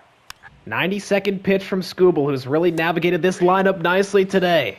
He is doing his job, keeping the Astros off the board. But he can't stay in forever, and a 1-run lead does not feel safe. Kwan, that's hit well. Robert's after it. Diving, can't make the catch. Oh, I thought he went inside the park for a second there, but it's a triple. We have got to push this run across the plate. Just need a ball in play here from Patrick Bailey. That should do it. Man, he has come up big in the playoffs. Michael Kopech is going to get the 8th. He's gotten the first 2 outs, no problem, and he strikes out the side. And Ortega extends the lead. It's 3-0 off a solo shot. Offense is coming alive right at the end of this game. Yordan, that hits the bag, and it's fair. Steven Kwan rips it in the gap, and the Astros bullpen is falling apart. It ends up being a 6-run 8th for the Tigers. And Kopech stayed in for the 9th. We just need 1 more strike, and there it is on the inside corner. And the Tigers are headed back to the championship series. Skubal with 7 shutout innings, and the offense comes alive right at the end of the game. Wow, that was a tight game until it wasn't, and our reward for winning that series is we get to go to Texas and face the Rangers. The Rangers are still stacked with Ronald Acuna Jr., Jackson Merrill, Corey Seager, Bregman, Alonso, and they've got Alex Vesia in the back end of the bullpen, who, if you remember, has been really, really good. And their rotation is Zach Allen, Kumar Rocker, and Mitch Keller. I can't remember if that's the same as last year. But either way, it's a nasty team. 101 games won this year. Yordan, that is smoked, but foul. We really have not seen any of his power yet in the playoffs. Been a whole lot of that. With Skubal pitching the last game of the DS, Christian Scott's going to be our starter in Game 1. Rangers get on the board first with a walk and a double. Yordan, get up! Oh, Merrill drops it! Finally showing off a little bit of power there from the MVP. We are in great position to score now. Kwan grounds it to third, but that'll bring home a run. 3-2 to Alonso. Oh my gosh, that's right down the middle. And we've been going back and forth in this game. Full count here, 2 runners on. Pitch to Arias. Liner, bounce off the glove. But the throw to first is in time. Texas with the infield in. Ortega, 85 contact versus lefties. Needs something in play. Popped up to shallow right. It drops. And Alonso with a really good read goes halfway, but quickly sees that it's dropping. And that's a tie ball game. Ortega swipes second, so the go-ahead run is on second base. Pedroza, that's fair. A clutch single, we take the lead. Well, we've taken the lead, and it's JoJo's game. And then a little squib shot to first. Ryder flips to Romero, and that's a Game 1 win. The offense is on fire in Game 2, and K.O. Lundy is having a great start. Lundy ends up going 7 2/3 scoreless. It's a dominant 6-2 victory for the Tigers. And so we take a 2-0 series lead before we head home, and we find ourselves down 1 with 2 on in the bottom of the 9th. Looks like Alonso's struggled today, 0 for 3, and now he's lefty-lefty against Vesia. And he grounds it to first. That's going to be a double play. So the Rangers get 1, and they win Game 3. The good news is a fully rested Skubal starts Game 4. But he gives up a first-inning solo shot to Whitaker. Alvarez finally finds some power. That's a 2-run homer, and it's 2-1. And Steven Kwan adds on another in the second. Make that another as Pedroza doubles in a run. 17 innings pitched so far for Skubal, 1.02 ERA in the postseason, and he's now taken out for Nate Pearson. Tarik's done everything we could have asked for him, and the bases are loaded now in the top of the 7th for Nate Pearson. This is a huge moment in this game, as that could be a double play, but it's bobbled. Throw to second, throw to first, double play. And we end up closing out the Rangers 7-3. So impressed with our offense so far. We've been getting contributions from pretty much everybody at this point, and Skubal has been unbelievable in the postseason. And now we've got a chance to finish this series at home and go to the World Series. Christian Scott takes the mound. And the Tigers have him cornered in the bottom of the 3rd with nobody out. Steven Kwan hits one out into right. It's a fly out, but that'll score a run. Seager had a leadoff double. Christian Scott trying to put out another fire. 2-2 to Alonso. Flied hard out into the right center field gap. And that's going to get down. Trying to limit the damage here. But that's a hanging curveball, and that's going to be extra bases. Scott's given up 3 doubles in this inning alone, and he might not be long for this game. Rowdy Tellez could be a problem in the 9-hole. It's very much a platoon bat, really good against righties. That's flown hard out into right. And that is out of here. The good news is that it's early, and we've got plenty of time to try to mount a comeback. We have been terrible with runners on late in this game, and Yordan Alvarez swings and misses on the slider. The Rangers win Game 5. That was a really frustrating game offensively, and now we're going back to Texas, 3-2 in the series, and we're leaning on K.O. Lundy. So far, so good for Lundy, who has not given up a hit yet through 3. There you see it. Both starters are really feeling it today. 1 hit given up by Lundy, 2 for Gallen. Mason Wynn might have to come out of this lineup permanently. Which starter is going to crack first? These guys are just trading clean innings. It's another one for K.O. Lundy. He's through 6. Both teams have guys getting ready in the bullpen, and that's another strikeout. 1 more out to get. Kopech struggling with his command now. And that's Firewood. That's out. And we are headed to extra innings. Mason Wynn. Back to deep left. Good! Oh my goodness. Finally decides to contribute for the team and gives us the lead. Jojo Romero locked this down. This is not a good matchup here. Josh Jung is really good against lefties, and he drills one through the right side. It's a leadoff hit. This game has taken about 5 years off my life. That's off Romero. Romero's down, and the coach is coming out to look at him. He's going to stay in this game. And Alonso rips one through the right side. Throw is coming home. Not in time. Brian Chick's going to give it a shot now. Double play would be ideal here, but we'll take a strikeout. This could be the game right here. 3-1 to Jackson Merrill. That was a brutal watch. I am happy for the viewer because I will be editing that down a lot. It all comes down to this. Game 7 of the ALCS. Both teams 1 game away from a World Series bid. And we're off to a hot start. Back-to-back doubles. It's 1-0. And a third double from Kwan. It's 2-0. We'll be leaning heavily on David Nam to have the best start of his career today. He's gotten himself behind the count against Corey Seager. Big pitch to Corey Seager. Here's the 3-2, and he walked him. Nam's now behind in the count to Bregman, who's got reverse splits. He's really good against righties. And he walked him, too. This could get out of hand in a hurry. That's flown shallow left. Kwan's over and makes the catch. 2 runners in scoring position for K.O. Ryder. Still waiting for a big moment from him in the postseason. He's going to ground that to short. That will bring home a run. We extend the early lead to 3-0, and David Nam is pitching very well. After a wild pitch, there's two in scoring position for Patrick Bailey. That's going to be another run. It doesn't have to be pretty as long as it's a run. David Nam with a 4-run cushion needs to attack these hitters. And the game is hanging in the balance as the bases are loaded for Ronald Acuna. Nam starting to tire out. This is his 93rd pitch. And it's hit hard. Deep to left. And Kwan catches it just before the track. And now he's got to face one of the best postseason hitters, Corey Seager, who drills one but right to second, and we're going to get out of it. That was such a big moment in this game as Nam now hands it over to the bullpen, and that's back-to-back solo shots. And Rowdy Tellez is at the plate. He's 2 for 2 today, and he draws a walk.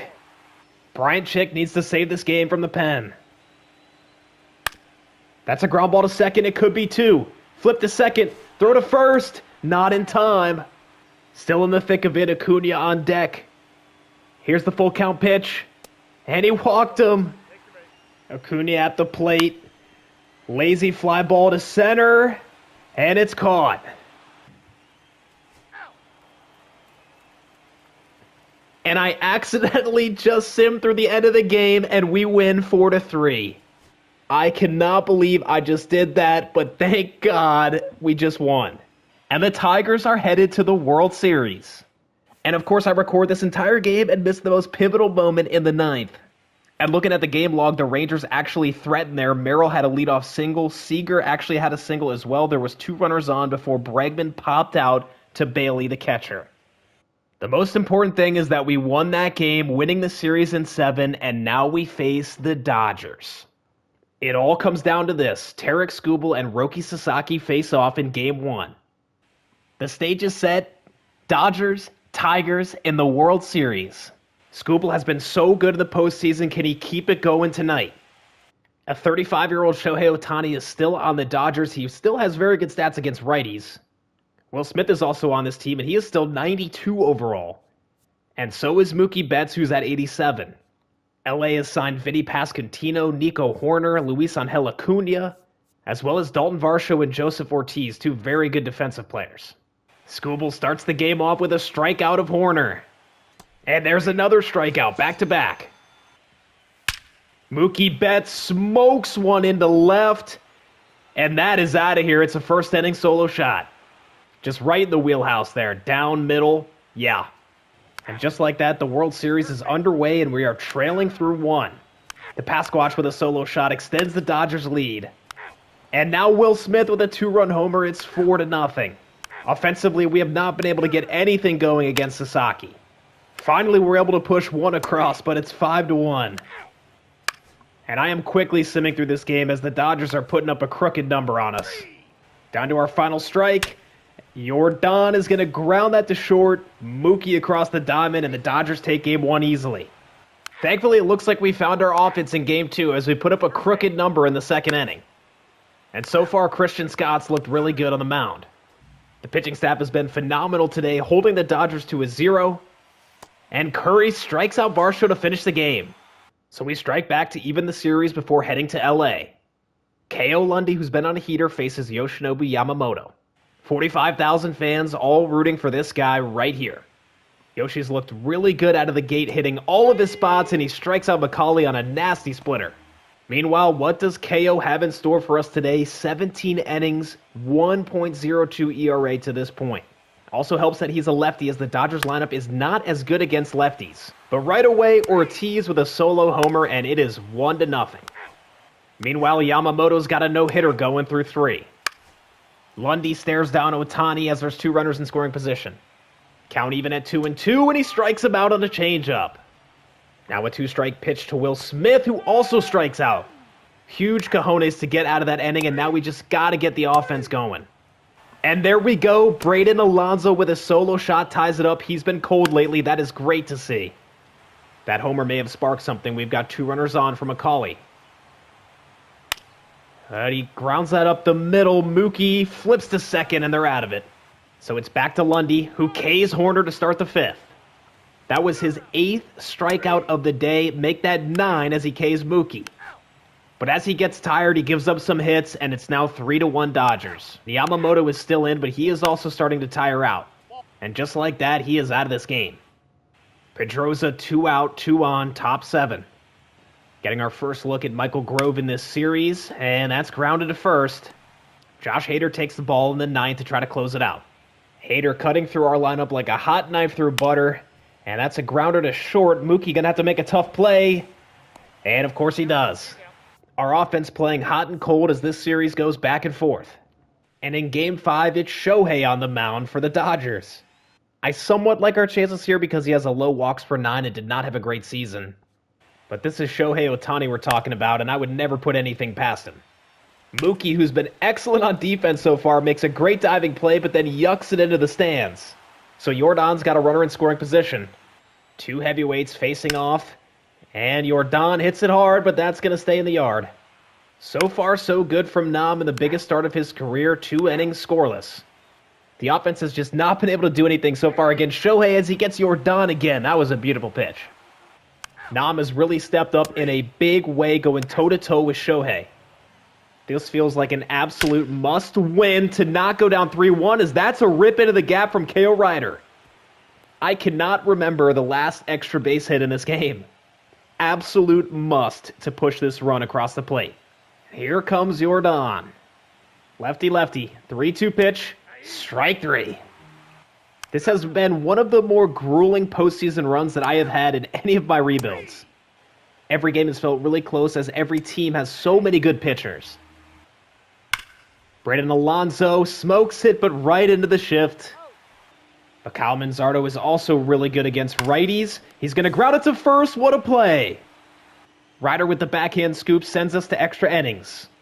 This game has gone all the way to the 13th, still scoreless. Finally, Yordan with a single into right. Throw to the plate is not in time, and we take a lead. I have been recording this for almost 40 minutes as Romero is in for the save. And at last, we are 1 strike away, and there it is, backdoor slider for the win. Both bullpens are going to be absolutely gassed after that game. We are going to need some length from our starter, Skubal, in Game 5. Game 5 is underway, and the Tigers are out to an early lead thanks to an RBI single from Yordan, who finally decided to contribute. Skubal trying to bounce back from that first start, which was not good, and he's off to a rough start here, too. A triple from Pasquantino brings in 2 more runs. Bailey cuts the lead in half with a solo shot in the 5th. It's 3-2. And Skubal's starting to get tired, and he's just not pitching well, and he's out of the game. Bases are loaded for Patrick Bailey, who homered earlier. He's quickly down 1-2, and he chases the high heat. Thankfully, Bryant Chick is pitching well in relief. Down to our final out against Josh Hader. Mason wins, singles in a run to tie the game in the 9th. Luis Ortega digs in, and on the 2-2, he grounds to third. Mason win! That's a pull to left. Oh, we needed that. He has found a little something in the playoffs. We strike a little bit quicker than yesterday's game, this time taking the lead in the 11th. What a moment for win. Jojo Romero coming in to get the save, got the first 2 outs, and there we go. We defeat the Dodgers 5-3. We have shown so much grit in this playoff run, and we are now just 1 game away from the World Series title. We've got 2 chances at home. Looking fantastic in the City Connects as Christian Scott takes the mound. He's only been okay so far in the postseason. We know that he's got so much more in him. He's been amazing in the regular season. Ohtani, that's a 2-run homer. And on the other side, Roki Sasaki takes the mound again. He was nails in Game 1. Opportunity to answer back quickly in the 2nd. Brendan Alonso has been really struggling lately, needs to find a good swing. He'll take a walk. And the bases are juiced for Mason Wynn. He has found himself in the middle of a lot of big moments, and he gets a fastball down the middle. We will take a sac fly to cut the lead in half. Every run counts against a pitcher like Roki. That's blooped to center. That might drop. No, it's caught. And so K.O. Ryder steps in and hits that up the middle. That's a single. Could be a play at the plate here. DePaulo throws home, and it's in time. Aggressive send with 2 outs there. I don't hate that move at all. Ariordan, runner on second. Smokes one. That's back to right center. Get over his head. Oh, it's caught. Can Stephen Kwan punch one home on a 3-2? He can! Good piece of hitting there. Ties the game on a double. We're having a little more success seeing Roki this time, and Christian Scott seems to have settled into his outing. These teams have been so evenly matched, but we have got to get Roki out of this game. There we go. And Mason Wind does it again. I wish I entered for that. A 2-run shot. Now we just need the bullpen to hang on, and the title is ours. We add another run. It's 5-2 on a Stephen Kwan single. Kopech with a clean 8th. And here we are in the top of the 9th, 3 outs away from a World Series. The first guy standing in the way is none other than Shohei Ohtani, who pops up down the third baseline. And now Jojo Romero is coming in. Lefty-lefty against Manzardo. 2-2 pitch. Hit hard. Out to left. Kwan back, and he's under it. Makes the catch. One more to go. It's Will Smith. And Smith crushes one. Way out of here. It's 5-3. Need Romero to stay focused. Do not let that get to you, JoJo. 1 strike away. Romero delivers. Grounded to first. Lundy bobbles it. Throw to first. It's in time. The Tigers are World Series champions. The agony of defeat for the Dodgers and the thrill of victory for the Tigers. The 2030 title goes to Motor City. What a postseason run. And how many extra inning games and how many comebacks were there? So many of the games were low scoring too. Pitchers duels just everywhere. Somehow your World Series MVP is KO Ryder. I strongly disagree. It was definitely Mason Wynn. Postseason MVP goes to Patrick Bailey, who had 4 home runs. He really carried us in the beginning part of our run. But I have got to call out Mason Wynn, who homered in the last 2 games, 3 RBI each. He was really struggling and found something right when it mattered most. We managed to get the title with Tarik Skubal still as our ace, and he had 2 more years on his deal. He was starting to regress, but we finally got it done. And there we go. After 2 close calls, we get our World Series title. That was a really fun rebuild. Shout out again to MW9651, who wanted to see a championship delivered to Detroit. We managed to take Tarik Skubal and 90 Joe Randoms and turn the squad into a World Series winning team. And besides Skubal, quite a few guys actually stayed on this roster for a long time. Arias, Cross, Parada, our backup catcher, was here the whole time. Christian Scott was incredible for us as a starter. This is a cheat code. You got to get this guy on your team. I paid him $2 million a year to basically be an ace-level pitcher. And several guys were in the bullpen the whole time, including Julian Aguiar and Xavier Curry. All those guys came from that Rule 5 draft way back in 2026. That's going to do it for this video. I hope you enjoyed. As I said, I had a blast putting this together, and I've got a few other ideas of teams that I'd like to do something similar, starting with 1 player, 1 superstar, and building them up to a World Series team. As always, like and subscribe if you enjoyed this to not miss future content, and comment below. Your idea might be the next video. That's it for today. Peace.